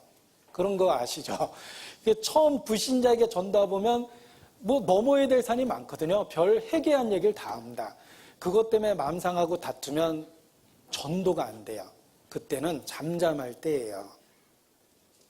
우리가 자식을 키워도요, 철없는 짓을 하지만 그 일일이 다 얘기하자면 아이가 그 고뇌의 삶을 살게 돼요. 아버지가 하도 잔소리 해야 되니까. 근데 사실 철없는 얘기를 하지만 때가 되면 알겠지 하고 그냥 참고 기다리는 때가 있습니다. 그리고 적절한 때 적절한 말이 더 말의 효과를 만들어냅니다. 잠잠할 때가 있고 말할 때가 있는 거예요. 그래서 특히 전도하다 보면 그것을 느낍니다. 예를 들면 이제 자기의 특별한 체험을 강조하는 분에게 그런 뭐 방언했다고 구원받은 게 아닙니다. 이런 얘기를 막 해주고 싶어요. 그런데 거기에 막 그 심취되어 있는 사람에게 그 물기 얹으면 그 다음 얘기를 안 듣거든요. 그러세요? 예, 그래요. 소중한 경험이겠네요. 뭐. 다 그냥 그 입장에서 그냥 이해를 해줍니다. 그리고 아무튼 잘 들어보세요. 예. 또 이제 엉뚱한 얘기 많이 하시잖아요. 전도하다 보면. 근데 그것도 다 일일이 그냥 말 대답하면 피차 상처가 됩니다. 그래서 이때가 잠잠할 때구나. 결정적인 때까지 잠잠하자. 이렇게 꾸준히 말씀을 전하다 보면 어느 순간 말을 해야 될 때가 옵니다. 이 에스겔이 벙어리가 된 모습 속에서 이제 그런 그 교훈도 얻을 수가 있었습니다. 자, 에스겔이 벙어리가 됐다가 말을 탁 한 것 자체가 이미 기적입니다. 그래서 에스겔이 말을 시작했을 때 그것을 듣는 사람들은 그것이 하나님의 말씀이다라는 증거를 함께 받은 것입니다. 사실. 그럼에도 불구하고 삶이 안 변했죠. 그것은 증거가 부족했던 것이 아니라 그들은 변화를 원치 않았다. 그래서 안 변한 겁니다. 지금도 그렇습니다. 성경의 증거가 부족해서 안 믿습니까? 아닙니다. 변하고 싶지 않아서. 그래서 안 믿는 사람이 더 많습니다. 믿음이란 단순한 지식적인 동의로 이루어지지 않고 삶의 변화를 요구하기 때문에 그 변화가 싫은 거예요. 왜 우상이 인기를 끕니까? 우상은 그저 얼레주고 달래주면 복을 줍니다. 그러나 하나님은 우리의 변화를 요구합니다. 살아계신 하나님이시기 때문에.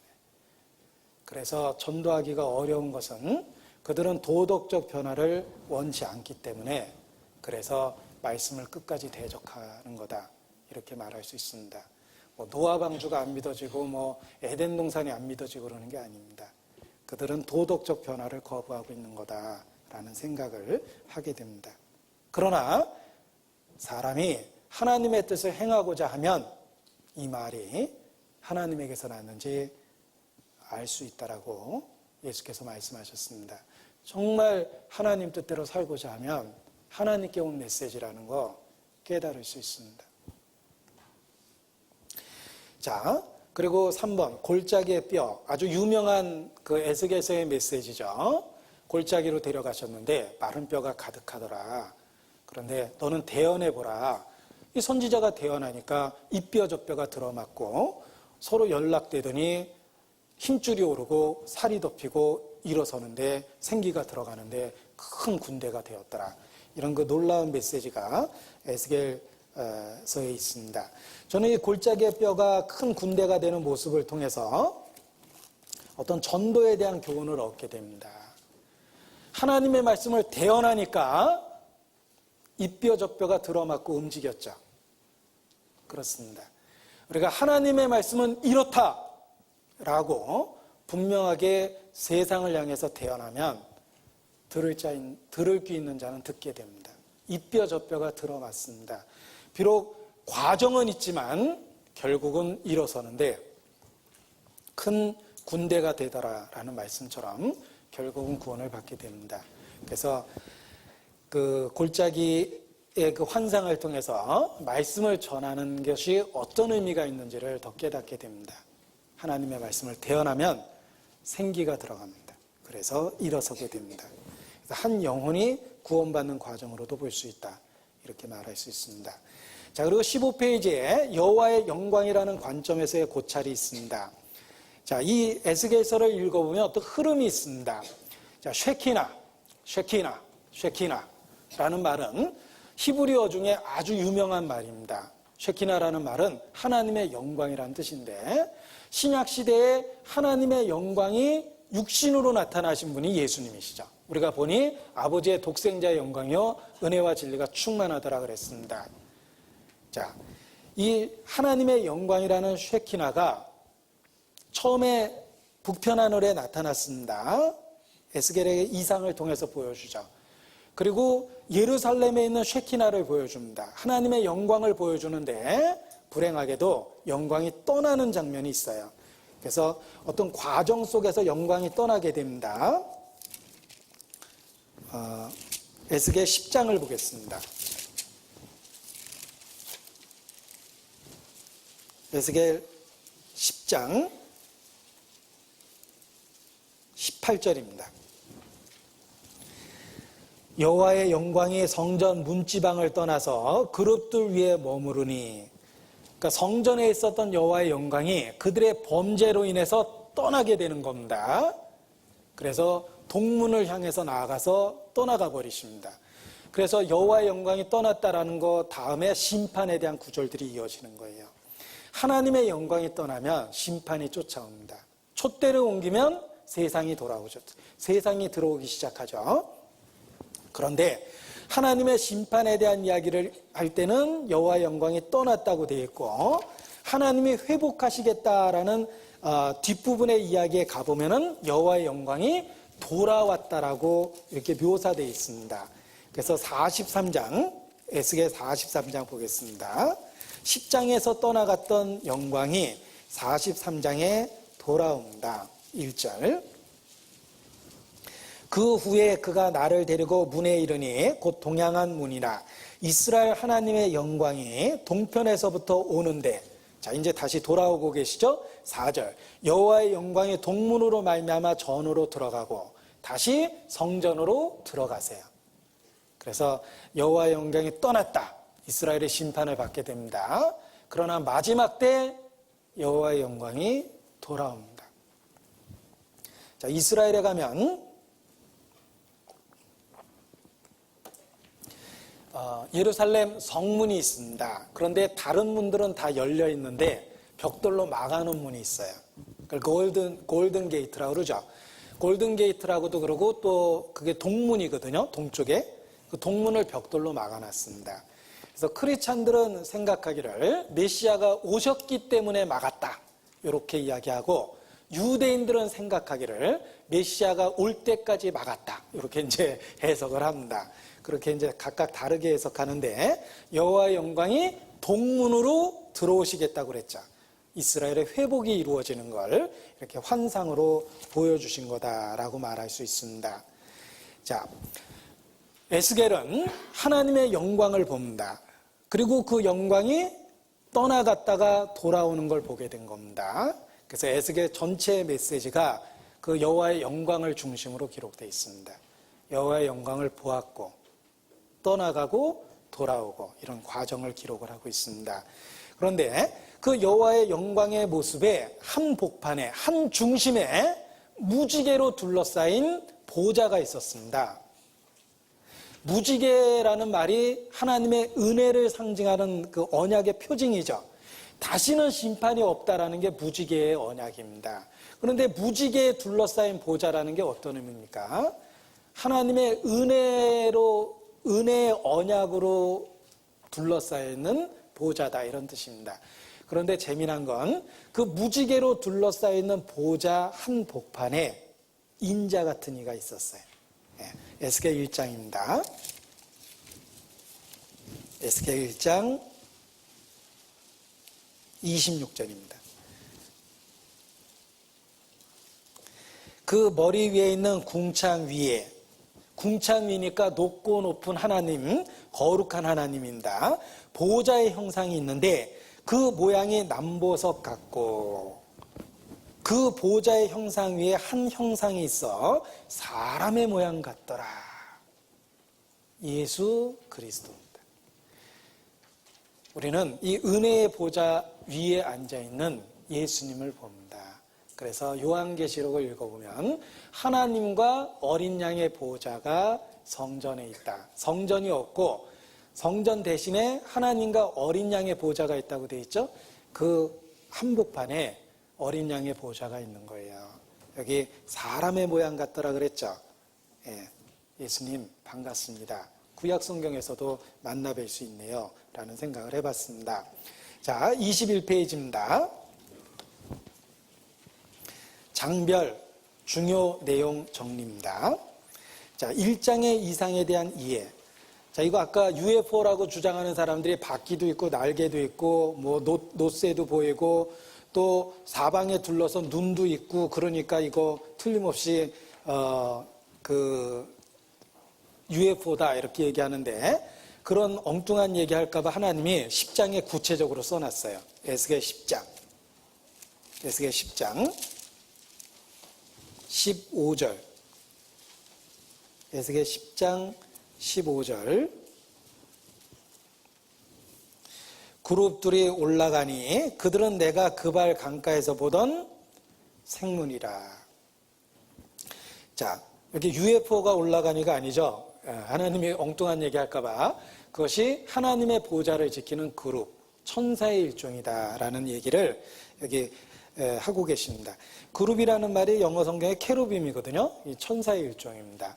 그룹이 어디 나타나는지 아시죠? 에덴 동산 그 생명나무로 나가는 길을 지킨 것이 그룹이에요.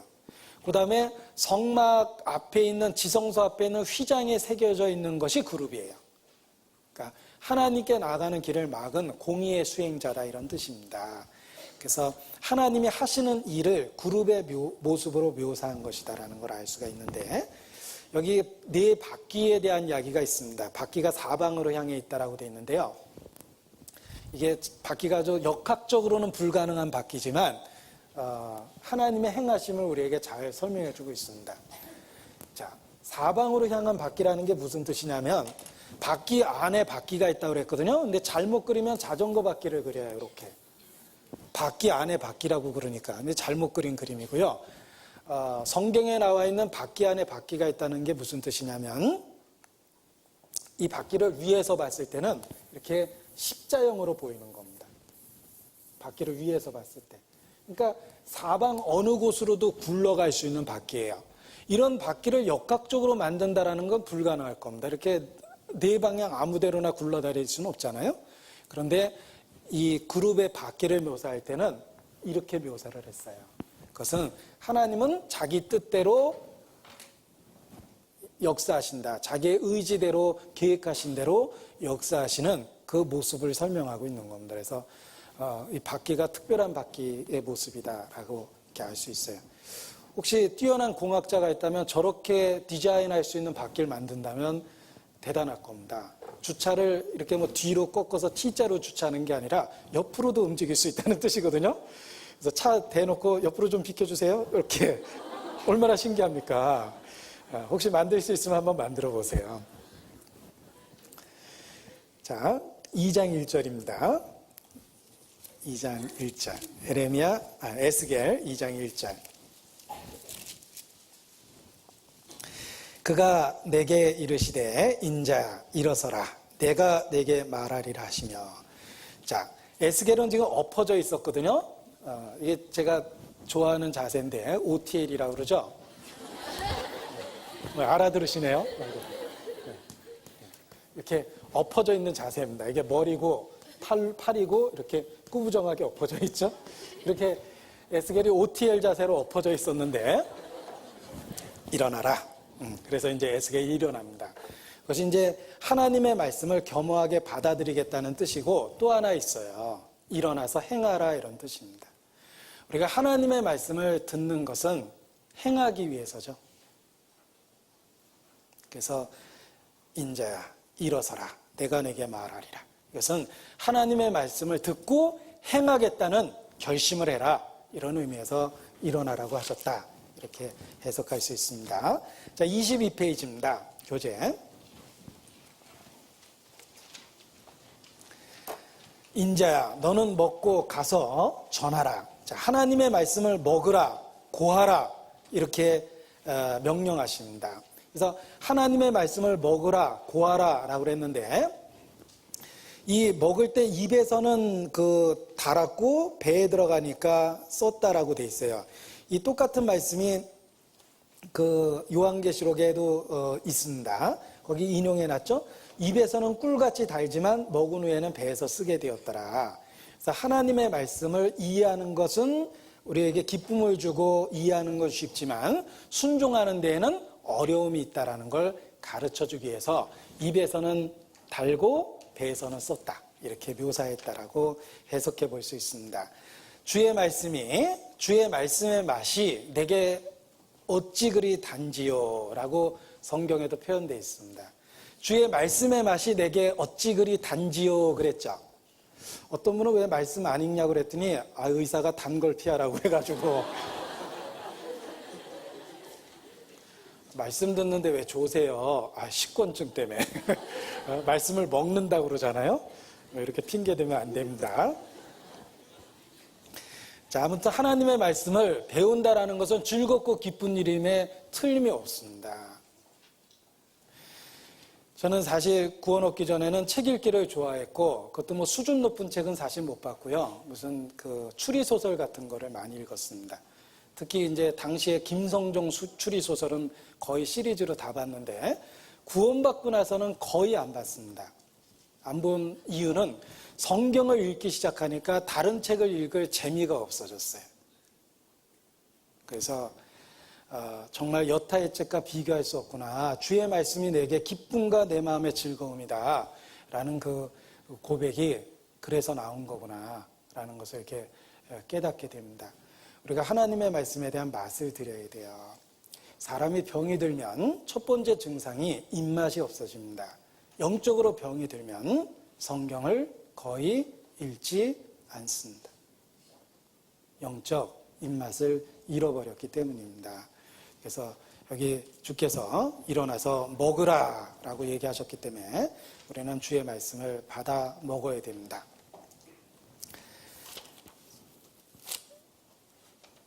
자, 그리고 23페이지 6장이라는 부분을 보겠습니다. 이스라엘의 멸망의 원인이 우상숭배에 있음을 밝히고 있다. 하나님은 이스라엘의 우상숭배에 대한 심판을 통해 모든 사람에게 자신이 하나님이심을 알리고 있다. 심판이 주어질 때 비로소 하나님께서 참되신 여호와인 줄 알게 될 것이다. 이스라엘에 대한 심판은 곧 온 세상에 하나님 자신을 알리시는 계시의 수단이요 방편인 것이다. 제가 다시 읽겠습니다. 이스라엘에 대한 심판은 곧 온 세상에 하나님 자신을 알리는 계시의 수단이요 방편인 것이다. 자, 우리는 이스라엘의 심판의 역사를 배웁니다. 왜? 하나님의 성품을 이해할 수 있는 겁니다. 하나님은 죄를 미워하십니다. 하나님은 만홀히 여김을 받지 아니하시느니라. 스스로 속이지 말라. 성경은 경고합니다. 사람이 무엇으로 심든지 그대로 거두리라. 이스라엘의 역사는 하나님의 거룩함을 우리에게 확실하게 증가하고 있습니다. 우리가 잘못 생각하기 쉬운 하나님, 허허허허 웃는 할아버지 같은 하나님을 생각합니다. 우리가 무슨 짓을 하든지 허허하고 웃어버릴 하나님을 생각하는 건 철저하게 잘못 생각한 거예요. 이스라엘의 역사를 보십시오. 우리가 믿는 하나님은 이스라엘의 하나님입니다. 거룩하신 하나님이에요. 그것을 에스겔 선지자는 분명하게 일깨워주고 있습니다. 그래서 7장의 메시지를 거기 요약했습니다. 우상 숭배를 비롯한 그들의 범죄 행위가 심판의 기준임을 분명히 하고 있다. 네 행위대로라는 말이 여러 번 반복되고 있다. 찾아보면 수없이 반복됩니다. 그래서 하나님은 죄를 미워하는 하나님이라는 걸 우리가 확실하게 알 수가 있습니다. 24페이지 13장 거짓 선지자들에 대한 심판입니다. 거짓 선지자들이 왜 하나님 앞에 큰 죄인일까라는 생각을 해보겠습니다. 에스겔 13장 10절입니다. 에스겔 13장 10절 같이 읽자. 이렇게 칠 것은 그들이 내 백성을 유혹하여 평강이 없으나 평강이 있다 함이라. 혹이 담을 쌓을 때 그들이 회치를 하는도다. 자, 이것이 거짓 선지자가 했던 일입니다. 거짓 선지자가 살인자보다 더 큰 죄를 짓는 겁니다. 요즘 말로 아동 성폭행하는 사람보다 거짓 선지자가 사실은 더 큰 죄를 짓는 겁니다. 왜? 사람의 영혼을 노략질하기 때문입니다. 여러분, 100만 원 훔치는 것보다 1000만 원 훔치는 게 더 큰 죄죠? 큰 손해를 줬죠. 1000만 원 훔치는 것보다 그 사람을 죽이는 게 훨씬 더 큰 죄입니다. 그 사람의 재산과 미래와 가족과 사랑을 다 뺏은 거기 때문에 그렇습니다. 살인은 큰 죄죠. 살인죄보다 더 큰 죄가 거짓 선지자예요. 왜? 그 사람의 영혼을 망치고 존재 의미를 없애버린 거예요. 그래서 거짓 선지자가 지옥 맨 밑에 가는 겁니다. 거짓 선지자는 평강이 없는데 평강이 있다고 그랬죠. 그것은 구원받지 않은 사람으로 하여금 회개할 기회를 빼앗아 버리는 겁니다. 어떤 심각한 병이 진행되고 있는데 의사가 아무 일 없는 것처럼 이거 괜찮습니다 라고 해버리면 치명적인 결과를 만들어내는 겁니다. 오진하면 치료할 기회를 놓치는 거죠. 마찬가지입니다. 거짓 선지자는 구원받지 않은 사람에게 회개할 기회를 없애버립니다. 그 사람 신앙이 아무 문제 없는 것처럼 만들어줘요. 평강하다. 사실은 평강이 없는데. 그래서 큰 죄가 되는 겁니다. 자,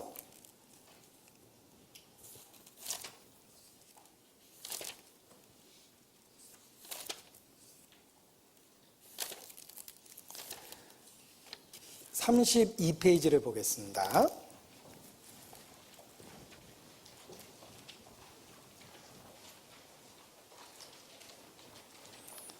무슨 퀴즈 프로그램 보니까 통과 이런 거 있는데 시간 관계상 통과를 여러 번 했습니다.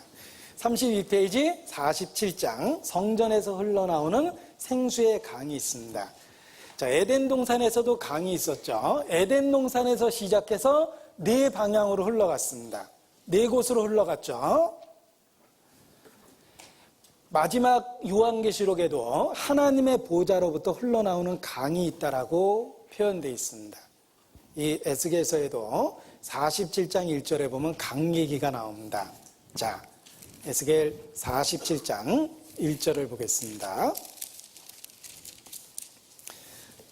47장 1절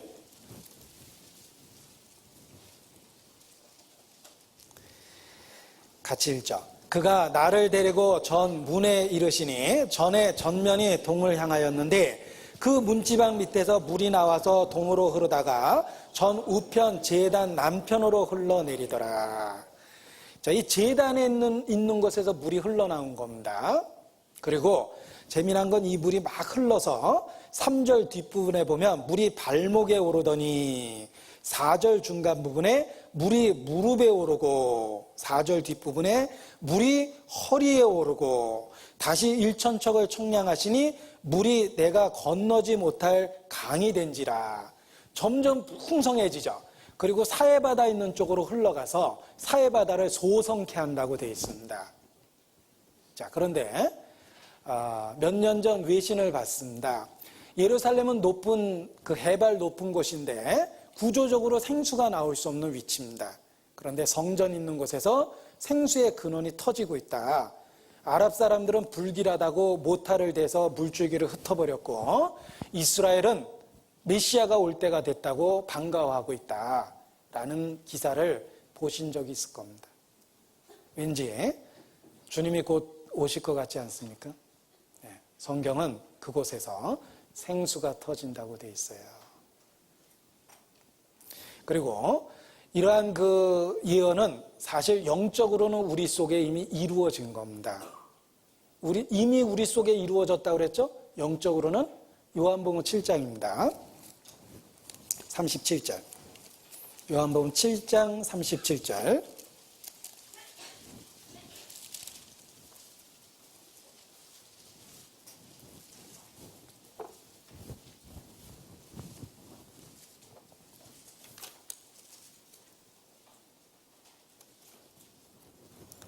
(37절) (38절) 같이 읽습니다.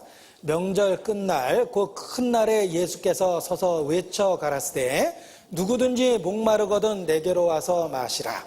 나를 믿는 자는 성경에 이른과 같이 그 배에서 생수의 강이 흘러나리라 하시니. 성경에 이른과 같이 어디서? 에스겔 47장에서 했어요. 예수님이 그 성경을 염두에 두고 말씀하신 겁니다. 성전 제단에서 흘러나오는 강줄기가 점점 커져서 수영을 할 만한 큰 강이 된다는 것처럼 우리에게 성령을 주시고 더 풍성히 부어주셔서 우리의 삶에 변화를 일으키고 사해바다를 소성케 하는 것처럼 우리의 죽은 육체에 부활의 생명을 일으키십니다. 그래서 이 놀라운 에스겔 선지자에게 보여주었던 회복의 약속이 영적으로 우리 속에서 이루어졌다. 우리 속에 생수의 강이 흘러나오게 하셨다라는 것을 깨닫게 됩니다. 그래서 하나님은 이 회복의 약속을 우리 시대 교회에게 영적으로 성취시켰다. 그리고 문자적으로는 천년왕국 시대에 성취될 것이다 라고 우리는 말할 수 있는 것입니다. 에스겔 48장입니다. 제일 마지막 부분을 보겠습니다.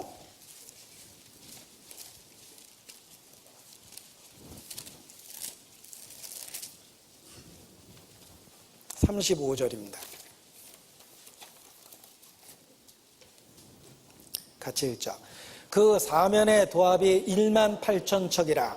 그날 후로는 그 성읍의 이름을 여호와 삼마라 하리라. 예루살렘이 아닙니다. 시온이 아닙니다. 이제는 그 성읍의 이름을 여호와 삼마라고 그랬습니다. 여호와 삼마란 하나님께서 거기 계신다 그런 뜻입니다. 우리 구주의 이름을 기억해 보십시오. 임마누엘. 이는 하나님이 우리와 함께 계시다 함이라. 여호와 삼마입니다. 교회는 여호와 삼마가 영적으로 이루어진 축복의 장소입니다. 우리가 그 여호와 삼마라는 바로 약속된 축복을 받은 사람이다.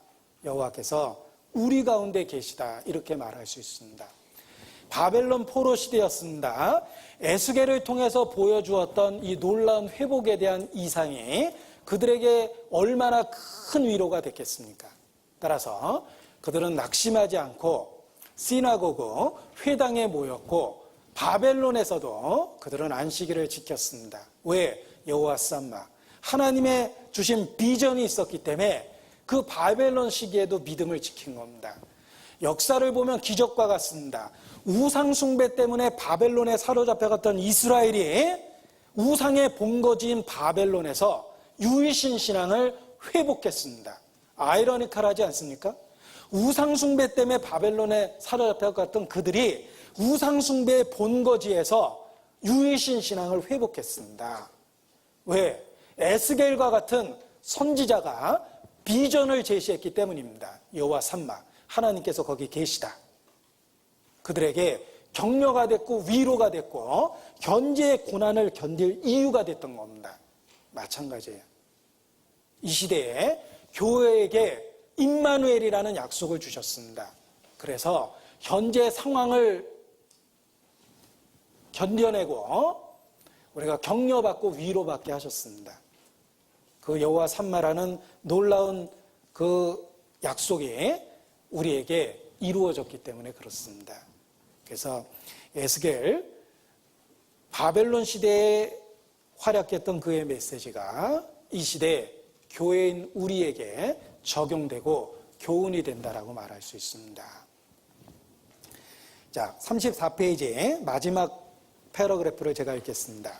이제 우리 시대에 수없이 이루어지는 예언의 성취를 통해 다가오는 주님의 발자국 소리를 우리는 듣고 있다. 강권하시는 성령의 손길도 우리를 끊임없이 흔들어 깨우고 계신다. 이제 자다가 깰 때가 되었다. 보라, 주께서 임하신다. 이렇게 우리 마음을 일깨울 필요가 있습니다. 자, 아주 복잡하고 많은 내용을 결국은 다 봤습니다. 우리 성취감으로 뿌듯한 표정을 한번 줘보죠. 자, 그런데 이 말씀을 들었다라는 것은 지적인 만족이 아닙니다. 우리의 삶의 변화를 일으키는 씨앗이 되어야 됩니다. 그래서 이제 말씀을 듣고 그 말씀이 우리의 삶의 변화를 일으키도록 주님께 부르짖어야 되겠습니다. 기도하시겠습니다. 살아계시는 거룩하신 아버지 하나님, 오늘 에스겔에게 주셨던 메시지를 통해서 우리 마음을 교훈하시고 격려해 주심을 감사를 드립니다. 우리가 마음의 변화를 받고 우리 모두 빛의 자녀로서 어느 곳에 있든지 하나님의 영광을 위해서 살도록 더욱더 다스려 주시기를 부탁을 드립니다. 우리가 얼마나 연약하고 어리석으며 보잘것없는지 하나님의 거룩한 보좌 앞에서 깨닫고 또 깨닫습니다.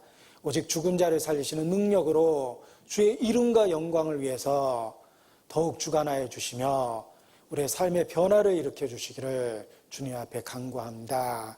마른 뼈에 생기를 일으켜 군대를 이루신 것처럼 우리 모두에게 변화를 주시고 우리 모두 그리스도의 군사로 변화시켜 주시옵소서. 또 무엇보다 아직 구원 얻지 못한 가족들, 이뤄진 영혼들 너무나 많이 있습니다.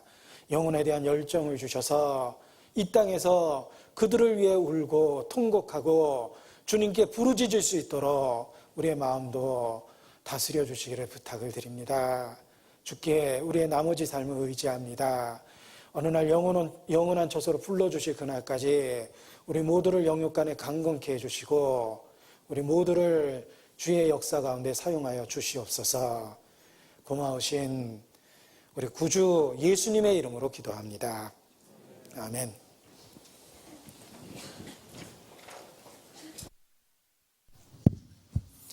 네,